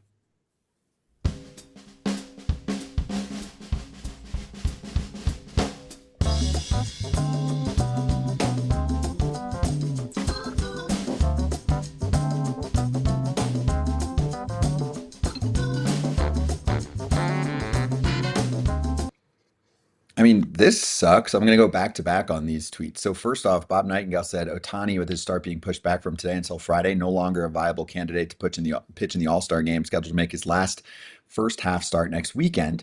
That would require him to pitch on short rest in the All-Star game. We know he's not pitching on short rest in the All-Star game. And conspiracy theory, he probably was pushed back also to make sure this happens. Whoa. And Adam McCalvy also posting this on July 1st yesterday. The Brewers are planning to pitch Miz 3 more times before the break. That includes July 12th, first half finale. If that's the case, not eligible to pitch in the All-Star game. Strip. I mean, especially Miz for me, because he only pitches. He doesn't pitch and hit. And I know he did this last year for them, but we want to see the best talent pitching in the All-Star game. And it just gets very convenient when all the stars happen to be pitching on Saturday or Sunday. Yep, before it sure All-Star. does. I will say I don't mind it. It's how I snuck into an All-Star game in 2018. I was like the last edition, so I'll happily add that to my resume because Miles Michaelis pitched the day before or whatever.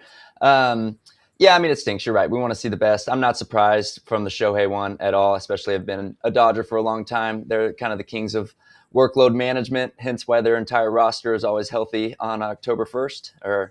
October 1st. And You said it. but yeah, the Miz one stinks. I mean, in an All-Star game all hyped up, he might hit 107. So that's the one you want to see out there. Made him. Yeah. He got in there last year, so we got our one Miz. So there you go. That's all we needed. And yeah, I love it for the people that get to fill in. I love that part of it. But eventually, like the game is just an exhibition. The Brewers, I love that the Brewers are doing this. Not for the game, but for the fact that could be a game that they win. And then he rests the whole All-Star game, whole All-Star break, and then bang, he's pitching again, back on his Friday night Miz schedule. Funny how that timing works. I mean, whatever. I'm not blaming it. I'm not blaming the teams. I'm just saying it sucks. That's all. It just sucks You're to miss bummed. out on some guys. Yeah, just from the fan perspective, I want to see Miz especially. Ohtani, I get it. There's a lot going on there. He's given a lot in derbies and All-Star games.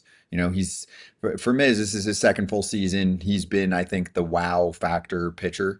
So just like Strip said, can he do an inning and give me a 107 piece? It doesn't sound like we'll see it. Things could change, right? Maybe the schedule changes, but I doubt it. Shohei wasn't pitching anyway. Zero chance he was pitching. Even if he had 6 days rest, he ain't pitching. He ain't doing the home run derby. Nothing.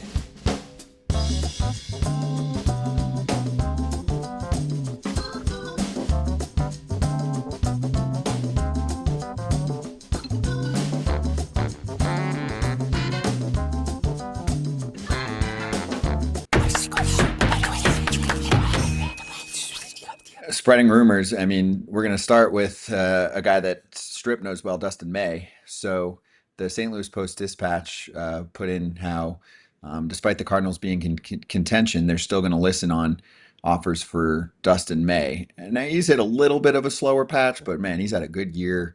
And in the article, it says by the end of this month, the Cardinals will entertain trade offers for the righty who's on a 1-year deal with a $20 million mutual option. And for anyone that doesn't know all the mutual option stuff, it doesn't really mean anything. So it's just this year, and then he's going to be a free agent again. And if he keeps this up, it's going to go well. Maybe that helps him not to get a qualifying offer, so he could be like slightly okay with it. But Strip, it sounded like when we spoke to Dustin May, he found a home and a spot where he's comfortable and he's got the flow going, and you can speak to how you don't want to disrupt that. Yeah, really speaking on behalf of Dustin May in that regard. His last few years tenure with the Dodgers after, being almost like a rookie of the year type candidate when he was hurt, and then kind of had a hard time getting his footing. And you're right, finds a place in St. Louis where, he had a Maddox a couple of weeks ago. He's really having a pretty good year. And you feel for the athlete when you start seeing headlines like this, because he's just trying to take the ball every fifth day for a team that's in contention, that he's really helped stay in contention by being a very good starter.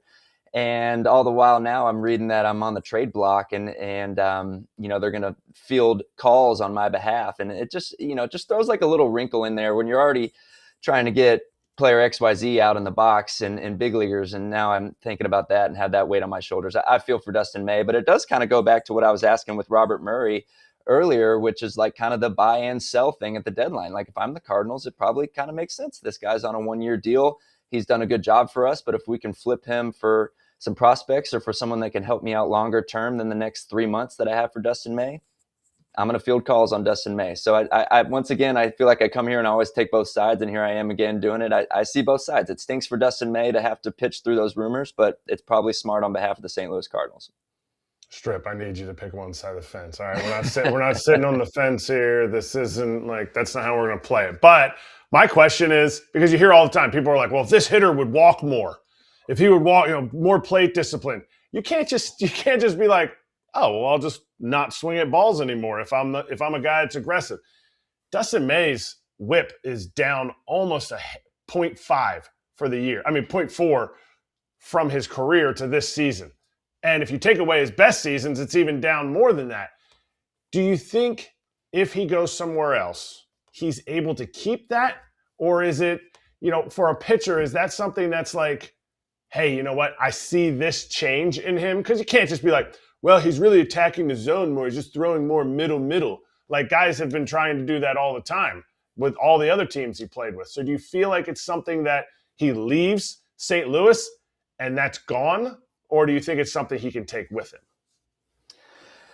As quickly as I can answer, Kratzy, I think it is something you obviously try and take with you. But when you enter a new organization, that a few things happen, man. New coaches and new scheme get their eyes and their thoughts on you, where they now think we can deploy your arsenal this way, and we think we can get X amount better from you. That happened to me when I got to the Giants. I had a really good changeup, and they're like, we're going to actually try this splitter because we think it can actually get a little bit more swing and miss than your already good changeup.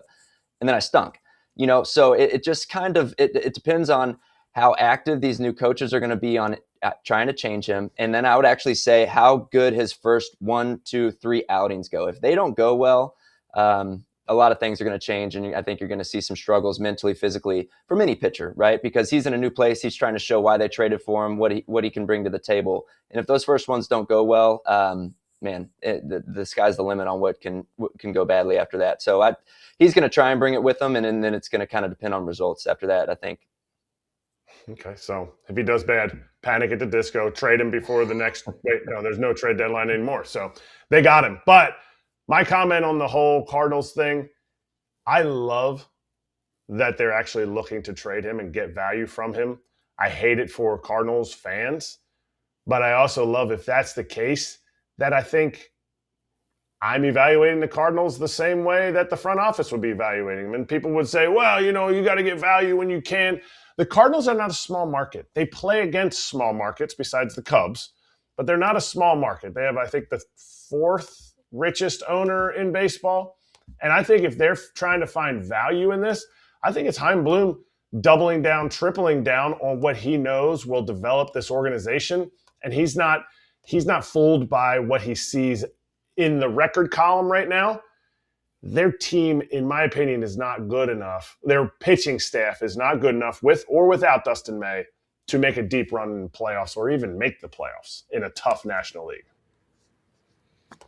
It's just hard. And we're about to talk about the Marlins too, because they're in a similar spot as we're doing this segment. They're actually in the same exact spot. They're matched for the third wild card position. It's tough, right? And actually, they have two different things. The Cardinals, I think, have the offense to be able to keep up with just about anyone.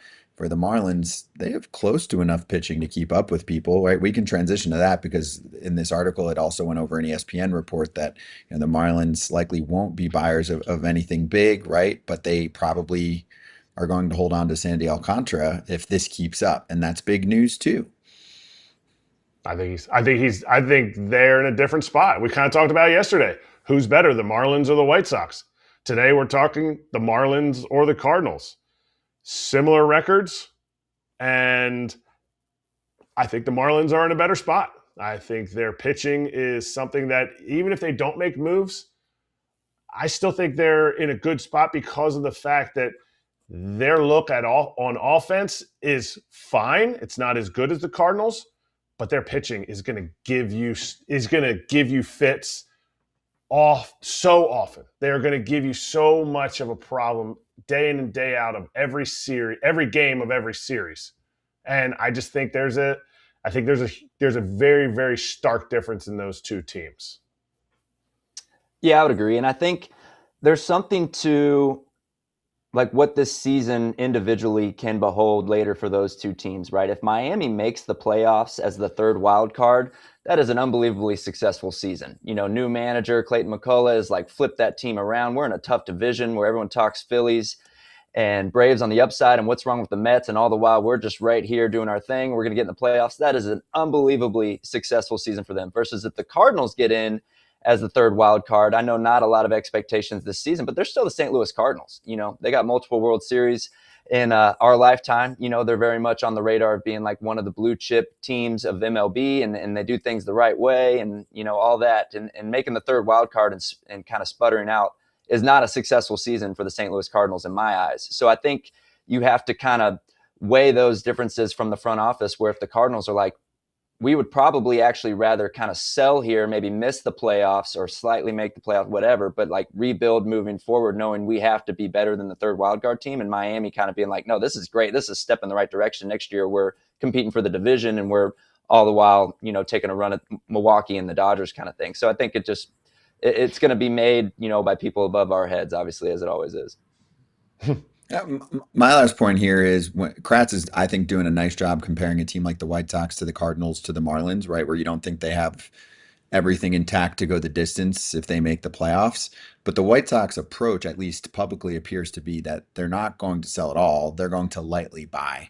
I think lightly buying and giving up like low-end prospects is okay, right? Lower rated prospects to show your fan base like you're in this thing. So even for the Cardinals and for the Marlins, like let's go to St. Louis. How much are you getting for Dustin May at the trade deadline? That's my thing. Is sometimes I just think holding and then maybe just adding a small piece, like a position player if you're the Marlins, maybe a bullpen guy if you're the Cardinals, just so you stay in it and give your team a run, and maybe you upset the Phillies or the Cubs or somebody in the first round and things get wild and you create a lifelong memory and you're like, okay, I gave up an A-ball guy that didn't end up working out. Like these aren't the big money Tarik Skubal trade. So that's the fan in me, just throwing that out there, but we'll see what actually transpires here over the next month. Just something to think about. If the White Sox are doing it, I'm like, why can't the Cardinals do it and the Marlins do it? All right, let's take a quick break. What? Why are you shaking your head? I don't think the White Sox are going to do that much, but they're going to lightly buy. They're going to acquire something. They're I not think the selling. Marlins will too. I think they will. But the Cardinals could too then. They're in the same spot. The Cardinals have a better offense by far than the Marlins. Yeah, but their starting pitching isn't going to carry them. Sorry. It just can't. It doesn't have what the Marlins have. Okay. Let's step aside. We'll get to a starting staff that's got it. Parker Messick and the Cleveland Guardians, the rookies joining us.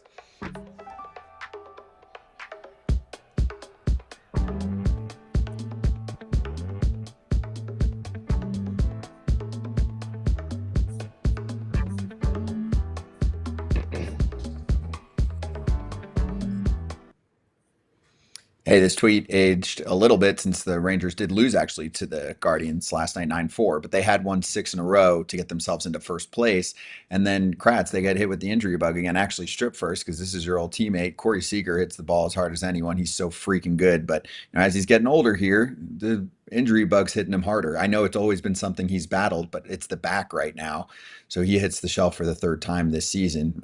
Rangers need him. Although, hey, if you're the Rangers and you can just stay in the mix and then get Corey back and kind of do the Dodgers thing and be like, all right, Corey's back in August and we got 2 months and then he helps us get into the playoffs and then he's crazy good by then, you know?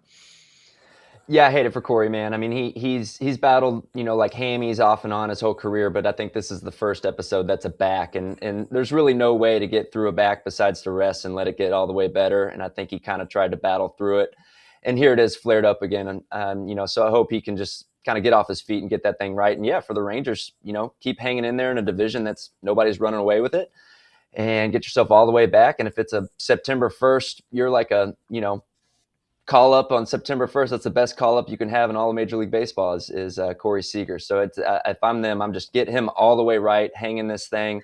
Jock Peterson is back and hammering righties like he always has. There's that team's doing good things. I just I hope he doesn't try and rush back because it's in his nature to try and rush back and do more than you want him to. So this is me, Corey Seager. If you're watching, take your time, man. Back stuff is the worst. Just you saying Jock Peterson made me smile. Like he had a homer. He had a homer the other day, and just seeing him run around second base, you're like, man, what could have been. I think he was a dude that hit like 30-some steals in the minor leagues before he got called up. Like he was a 30-30 minor league guy. Going to Corey Seager then, if Corey Seager stays on the field, he's a perennial all-star, possibly an MVP type of player. When you talk about a back, when you talk about a team that is constantly in the mix here because everybody in the American League is in the mix and they have a couple good starting pitchers, so they're going to stay in the mix. You don't want to rush it, but you also want to figure out what the heck is going on because he had that hip thing. I don't know if you were with him, Strip, when he had the hip surgery, and it was weird because it was like, wow, that's such a young age to have a hip surgery.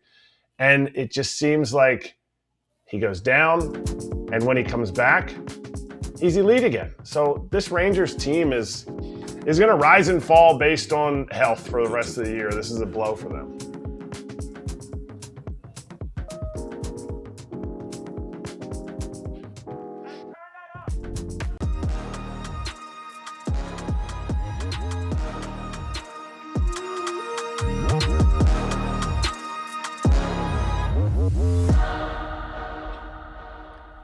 Let's talk Guardians with rookie Parker Messick joining us right now. What a ride, man. Great to have you on. Thanks for the time. And yeah, I'll just start here too.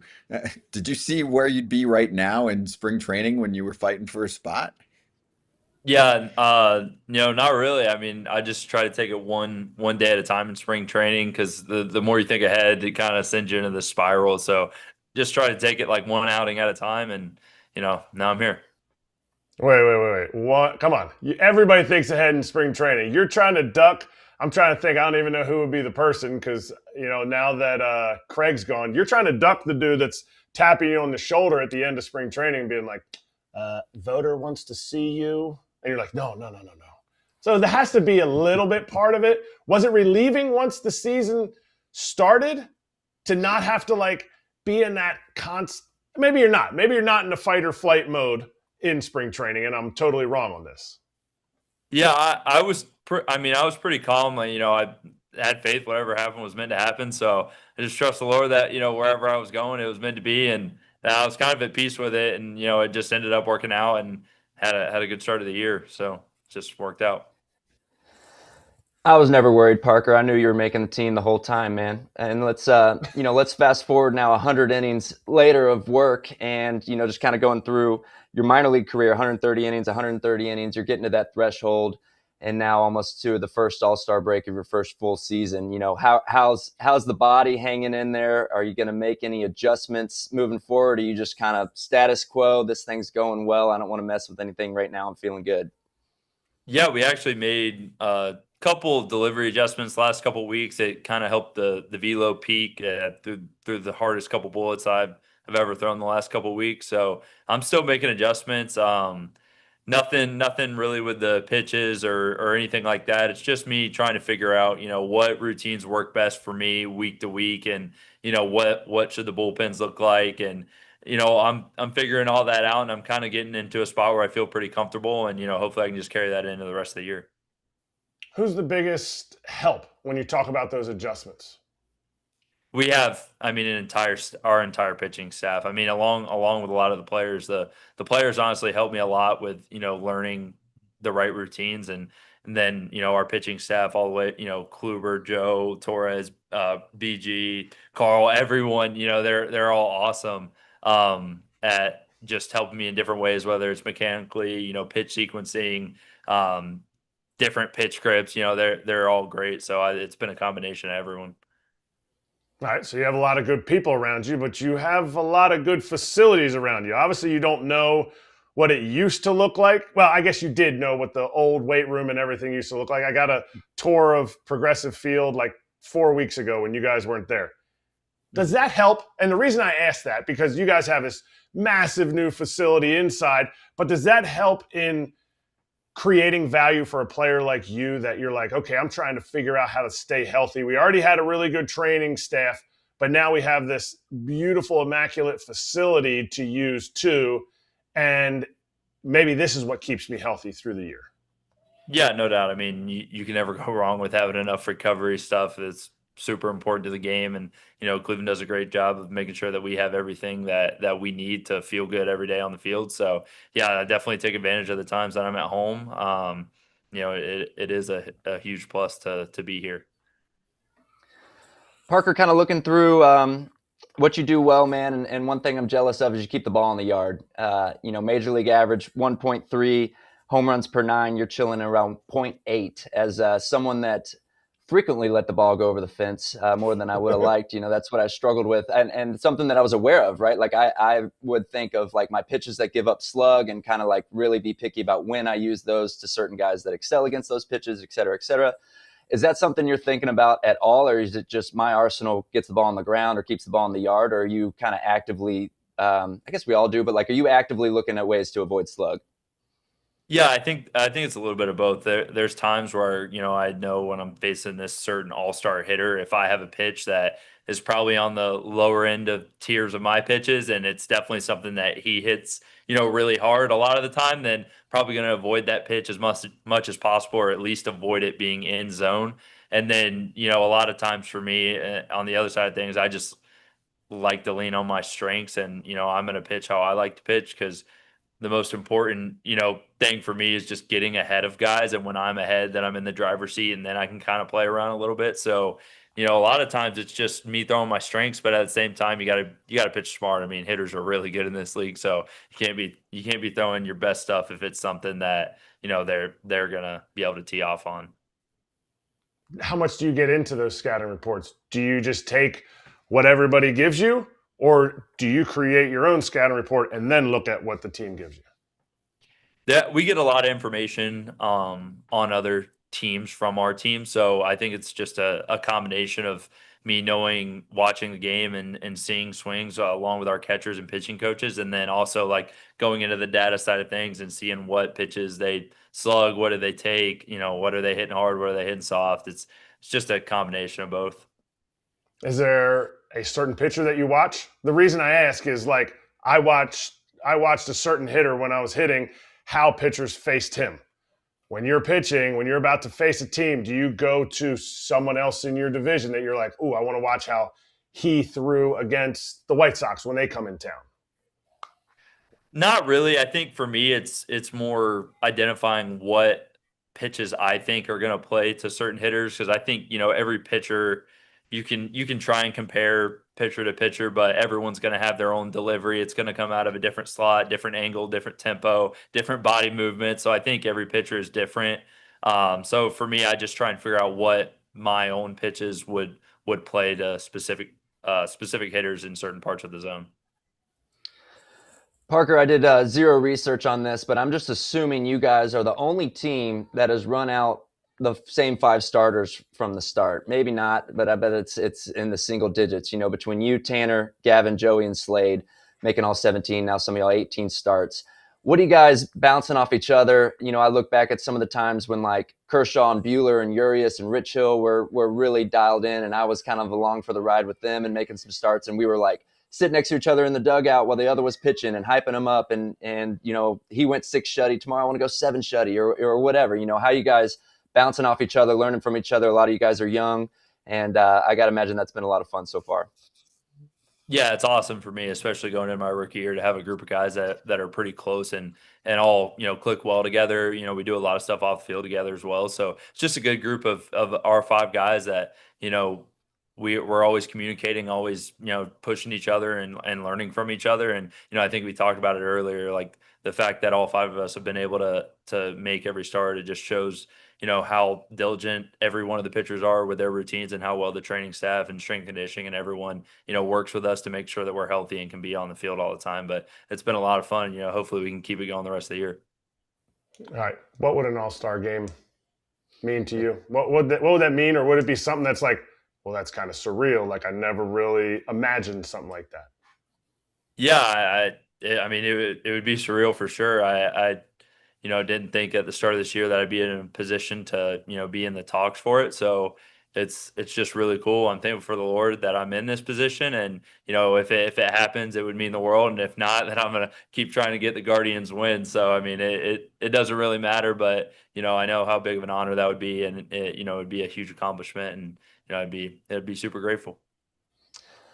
Along those lines, man, I can tell you're a humble kid, so this is going to be a tough question, but I'm going to put you on the spot. You're kind of flirting with all these things this year, all-star, you're on the ballot for like a rookie of the year, you're off to a great start, obviously, and you almost threw the no-hitter, man. Let's say, the year's over, it's now Christmas time, and you're looking back at my rookie year, man. It's like, I could have been an all-star, I could have been rookie of the year, I could have thrown a no-hitter. Which one of those 3 you think you're choosing? Oh, man, that one's tough. I can... I don't know. It'd probably be between. I'll say rookie of the year just because that's the only one you can do once. I can be an all-star later in my career, and I can throw another no hitter later in my career. So I'll go with that option. But all 3 would be super special. That's a good answer. All right. Well, then that leads right into my question.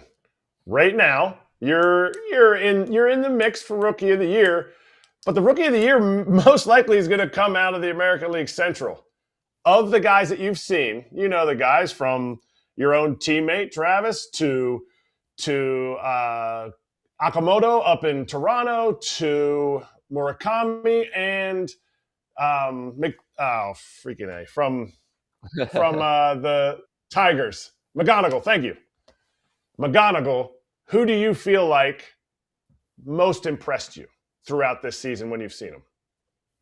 I have seen I've seen everyone play at different levels. I've seen each one have really good games and not so great games, and that's the part of being a rookie in the big league. So I mean, I honestly don't know. Everyone's been super talented, and it's really cool to have so many talented young guys in the AL Central and to be able to compete against them all the time. So maybe I'll have a better, more specific answer by the end of the year. But I mean, everyone's super impressive so far, and it's really fun for me to be able to compete against all of those guys.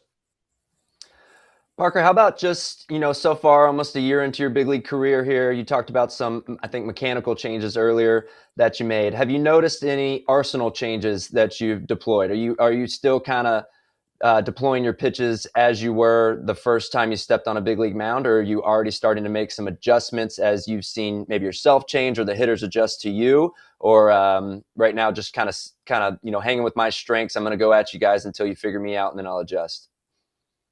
Yeah, I kind of came in with that approach. Like I'm a young guy. This is what I got. This is what got me here. So I'm gonna lean on that. And then I've had to make some adjustments as hitters have learned more about me and what I like to do. So I came into this year throwing a cutter along with the other 5 pitches, which I didn't do last year. So that was an adjustment going in from this offseason into the season. And I've just kind of trying to been learning when to use certain pitches and what count buckets do I throw pitches that get me ahead, and what are my swing and miss pitches. And these hitters are really good, and that their swings are my biggest teacher. And it just helps me. I get the feedback immediately off of a pitch that I throw, whether it looked good or whether it didn't, based off of their take or their swing or how hard they hit it. So I'm constantly learning and constantly adjusting based off of my arsenal and the things that the hitters like and the things that they don't.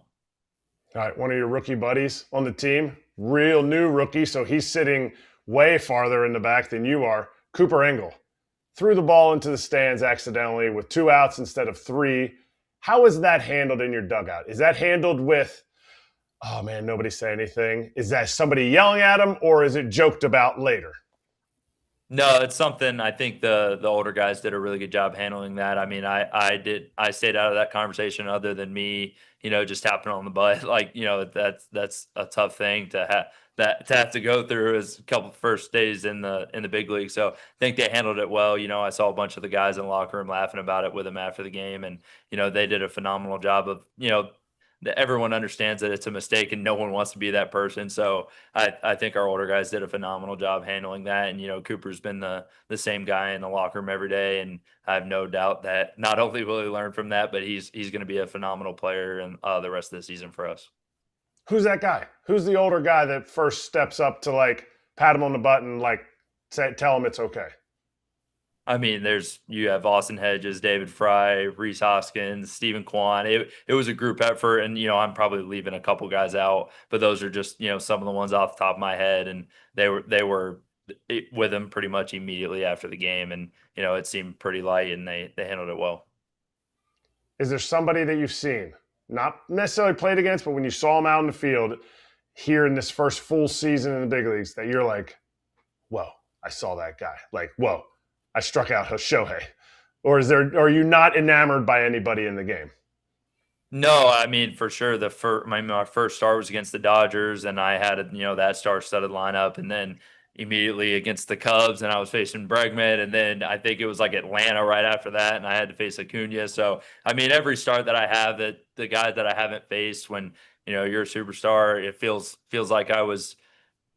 Just yesterday, I was in high school watching all these guys playing all-star games and, playing with them on MLB The Show, and now I'm having to face them. So it's definitely something super cool for me to be able to say that I'm doing, and I'm just super grateful that I have this opportunity. Well, Parker, you've got a good group. It's been fun to watch, man. Keep it up. Hopefully we'll see you in Philadelphia too. Great talking to you. Thanks for the time. Yeah, thank you guys for having me. I appreciate it. That's Parker Messick from the Cleveland Guardians. Be right back.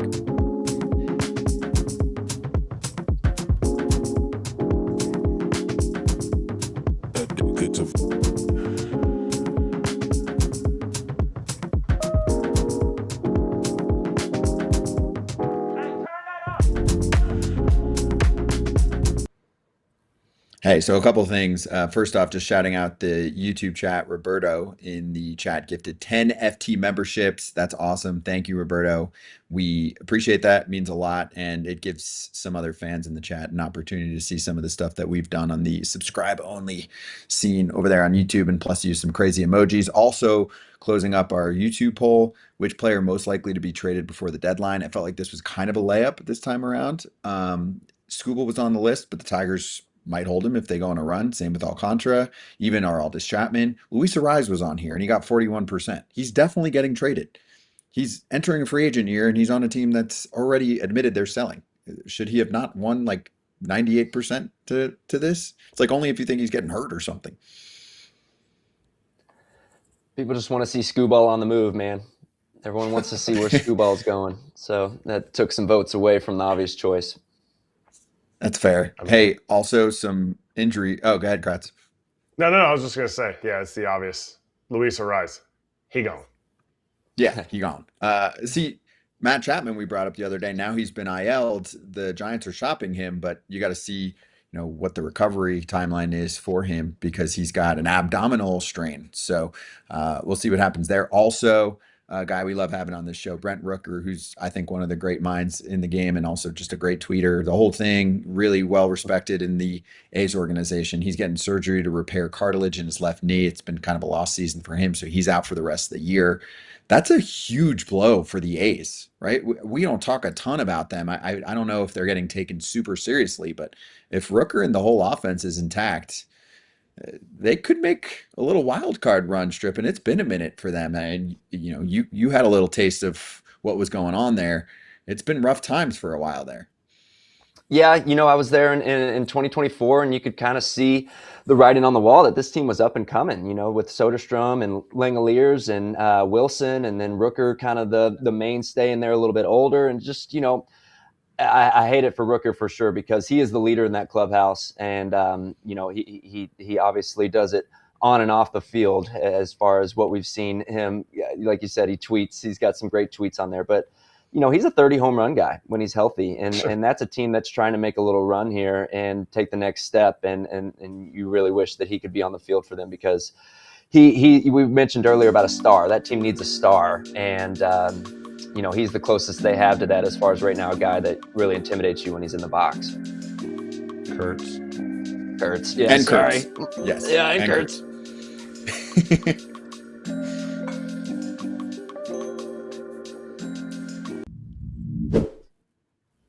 Hey, trade predictions with all of our hosts for the week. Ross Stripling did a really thorough job here. So we're going to get right to it so you can really explain this. This is great, dude. So let's show the board so that you can run through some of your thinking here in terms of finding some fits for players in respective organizations. And we'll start actually with Luis Ariz. You have going to the Tampa Bay Rays, which love that kind of player lately.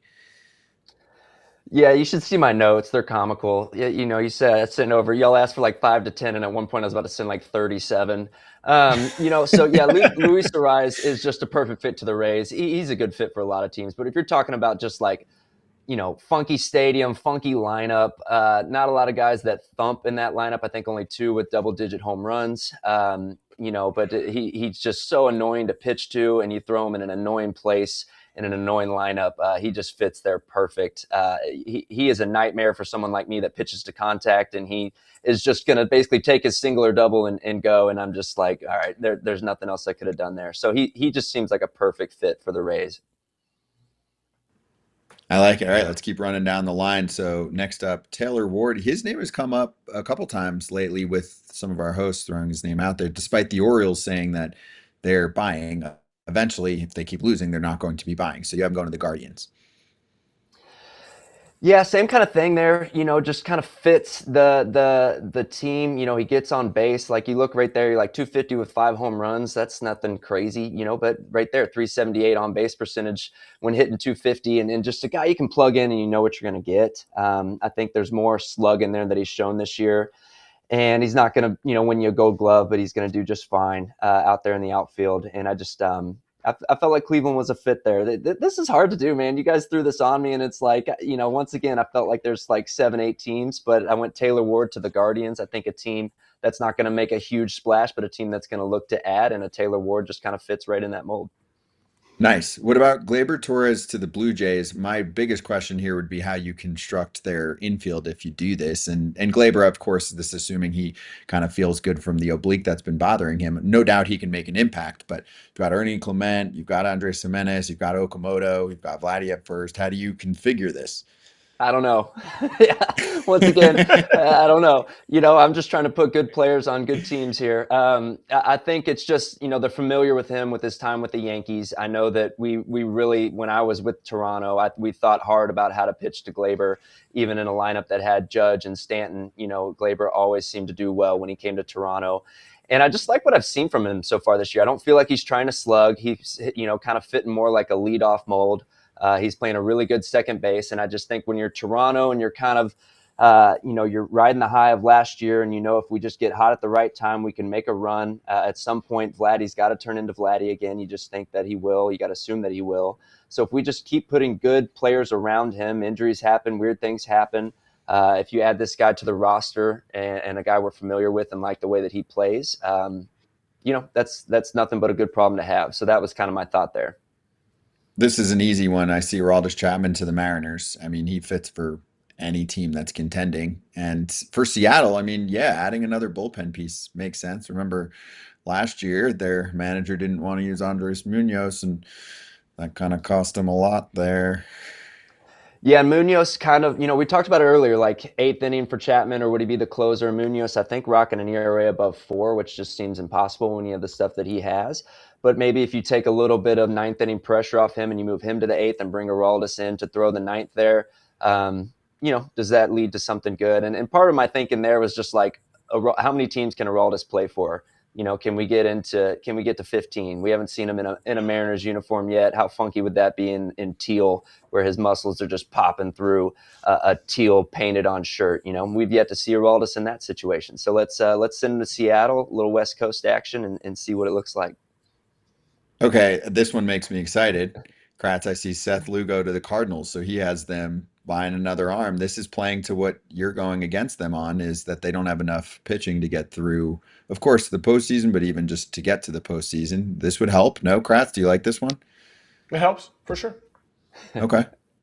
Strip process That's a here Zack is give Wheeler them answer. a veteran That's arm. Zack Wheeler. Yeah. Yeah. Yep.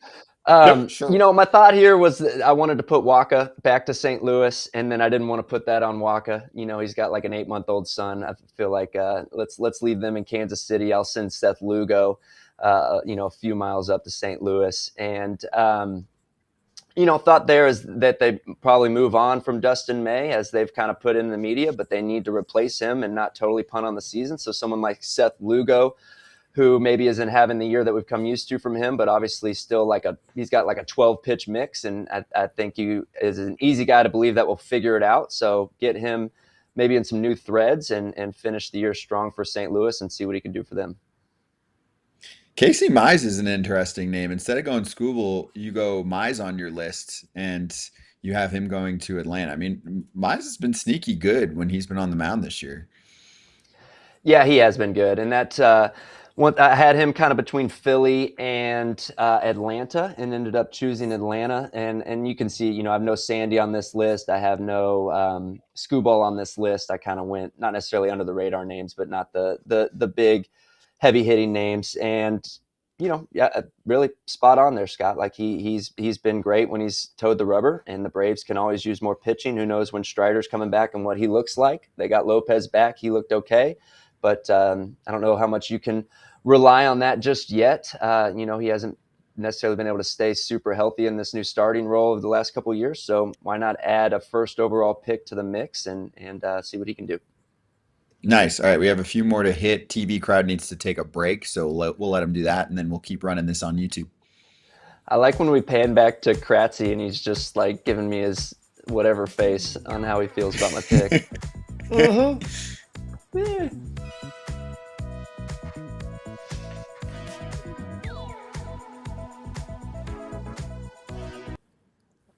Yeah, we'll see if we can get a Kratz comment on the back end of this. So a few more to go. He does this to me all the time, which I like, because then it means I need to go to him and see what's wrong. Clay Holmes to the Phillies. Yep, I see Clay Holmes to the Phillies, Brooks Raley and AJ Minter to the Dodgers. So that's part of your Mets sale here. That's a one or the other, yeah. I think they're getting one or the other. Dodgers are getting one of those lefties, yeah. Just whichever one, they can pull off. Or. Yeah, that's two fighting Texas Aggies right there next to each other too. Brooks Raley, I played with at A&M. AJ Minter right after me at Texas A&M. Maybe you could get them in a group Texas A&M deal. They'd be an asset to any bullpen, but I'm imagining one of those guys is going west. Homer. Yeah, and hey, Clay Holmes was really good before he went down. He should be back at some point, maybe in August, and even if he needs to get traded before that, of course. Teams have done that in the past, where you take the risk, you look at the medicals, and then you have Sonny Gray to the Padres as the last one, which I love. I think that's a great spot for him. Yeah, that one actually got me the most fired up. I thought about putting that one in front of the list. I just think Sonny is so fun to watch, man. I love watching him pitch. I love what he does. The Padres are also kind of in that, do we sell, do we buy, and we're going to do something big. And he's, Sonny's a pretty big splash, man. I mean, look at that 9-1 with a 2.6 ERA. Anybody can use that. So, that's a team trying to compete with the Dodgers year in and year out. They know they need some pitching. Sonny Gray is not scared of any situation. And, man, I chose him to go to the Padres.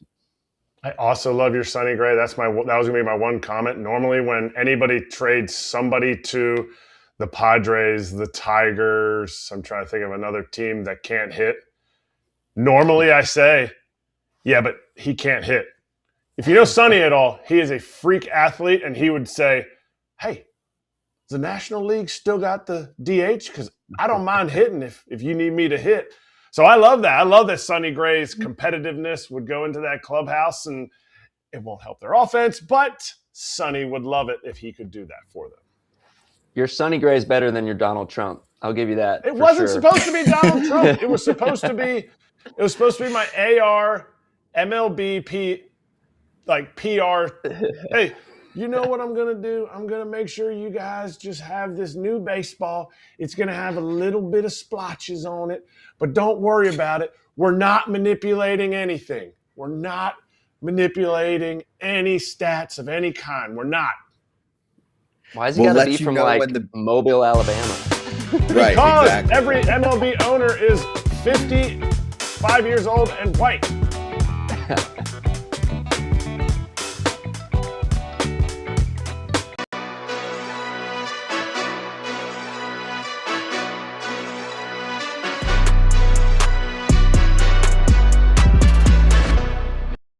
I mean, I think for a pitcher, it gets a little harder. At least a position player, you get to get in there every night and try to right the ship, I guess.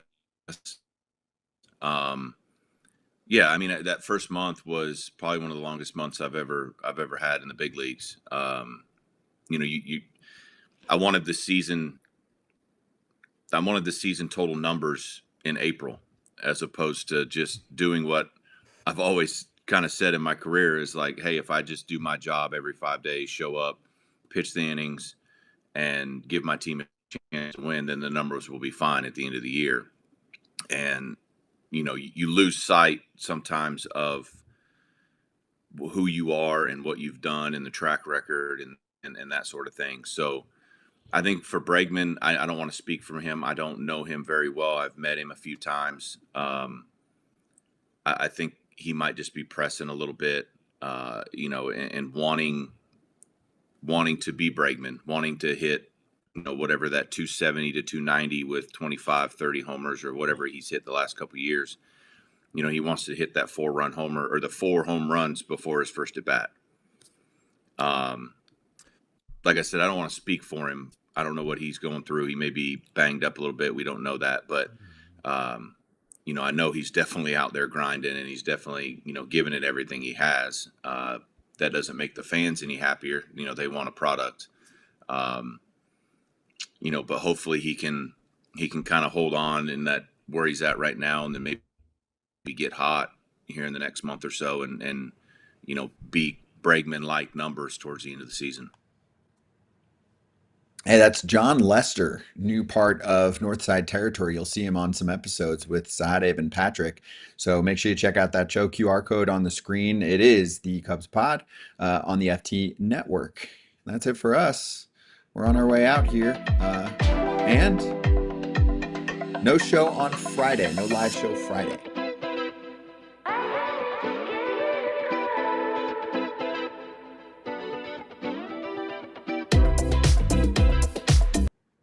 Hey, here we are again. Again, a reminder to everyone, last 3 minutes here of FT until next week on Monday. No show on Friday as we observe July 4th holiday, a day early since July 4th is on a weekend. AJ Pierzynski will be back from his long tour, including a sit down with the Pope. So we'll get his full analysis of that trip. Yes, very important trip for Mr. Pierzynski. Looking forward to that. Stuff we didn't get to. Actually, there was really only one on my list that I didn't get to. And did you guys see the Steve Cohen interview, or at least bits and pieces of it? The Mets owner, he was on with Joel Sherman and John Heyman. He actually slipped in there. Lindor and I'm paraphrasing, but I'm pretty on the mark here. Lindor and Soto, they're fine now. They kind of got past that stuff. There were a lot of there was a lot going on. Mike Puma, I think, was the first person in the New York Post to put it out there, and he got shredded. Some people on this show kind of shredded him too, and were like, Mike. And then he kind of put something out last night, like, as I said in my report from several months ago, there was some things going on between these two people, and the owner of the team he talked about it in passing, oh, it's fine. That stuff's fine. This is where you could be a billionaire not paying attention to the day to day. Like he probably assumed everyone already knew that or saw that, but there was a lot of like public battle going on, Kratz, where some people were like, don't call that out. You're just trying to find drama with a team that stinks. Like it doesn't mean that does it mean that that's what caused the Mets to not play well last year? No, there's tons of teammates that don't like each other. It's just the actual report was true. Yes. And yes, it affects. What did they lose? What did they lose? What did they miss out in the playoffs by? One game? Yeah. Sorry, I have a hard time believing in a 162-game season, one game isn't affected by a tiff. Maybe it seemed a little bit more than a tiff. It wasn't fisticuffs, but it was a tiff. And they don't ever have to see eye to eye, but they got to be on the same page, or else the whole team's going to be split. Mm-hmm. Yep, spot on, man. Those are your two best players. If something comes between them, it's got to get solved very quickly, or else it will linger, or it will bleed on itself onto the field. Where there's smoke, there's fire, and clearly there was a fire. And thank you, Uncle Stevie, for confirming it. Yeah, and he's not stupid either. Like, I'm not saying he didn't know that what the public perception is. Just like I've spoken to many managers that are like, when I say something and you're like, does he know he said that? I know I said that. I want certain people to hear certain things. So maybe he was doing a little bit of that psychology publicly as well. That can definitely be a thing. Stevie's the only owner that tweets, and I love that. Yeah, that's true. He's very public facing. Yeah, we do, Strip. Well, most of them aren't allowed to say anything because they're worried they're going to say something stupid. But Steve is smart, and there's some third, fourth generation owners that are not really up to speed on baseball or business or anything. And the league says, "Do not talk. You will embarrass yourself," and they're right. Strip, you have to confirm or deny this. Do you think there is more than one or more owners that would say, "Wow, we just made a run in that game"? Confirm. Right? There's more than one. Yeah, for sure. I was like, one? Really? Yes. Yeah. Like put the over under about 11.5. Thank you. Yeah. We made a run. 5. Yeah. I would say there's probably 5 to 7 owners that really know ball. Maybe I'm being a little too generous, but 5 to 7. There's a bunch in the middle, and then there's probably like, I was gonna say 10-ish, where you're like, you know nothing. And that's why they don't let you speak about anything besides finances once a year. Strip, good stuff, man. Great to have you on. You guys make it easy. Thank y'all. See you next time. See you next time. Thanks to Parker Messick for joining us too. And for everyone else, we'll see you on the next live show on Monday, but we'll have podcast episodes on Apple and Spotify from some of our interviews and other stuff from the week. See ya. Happy Merca Day.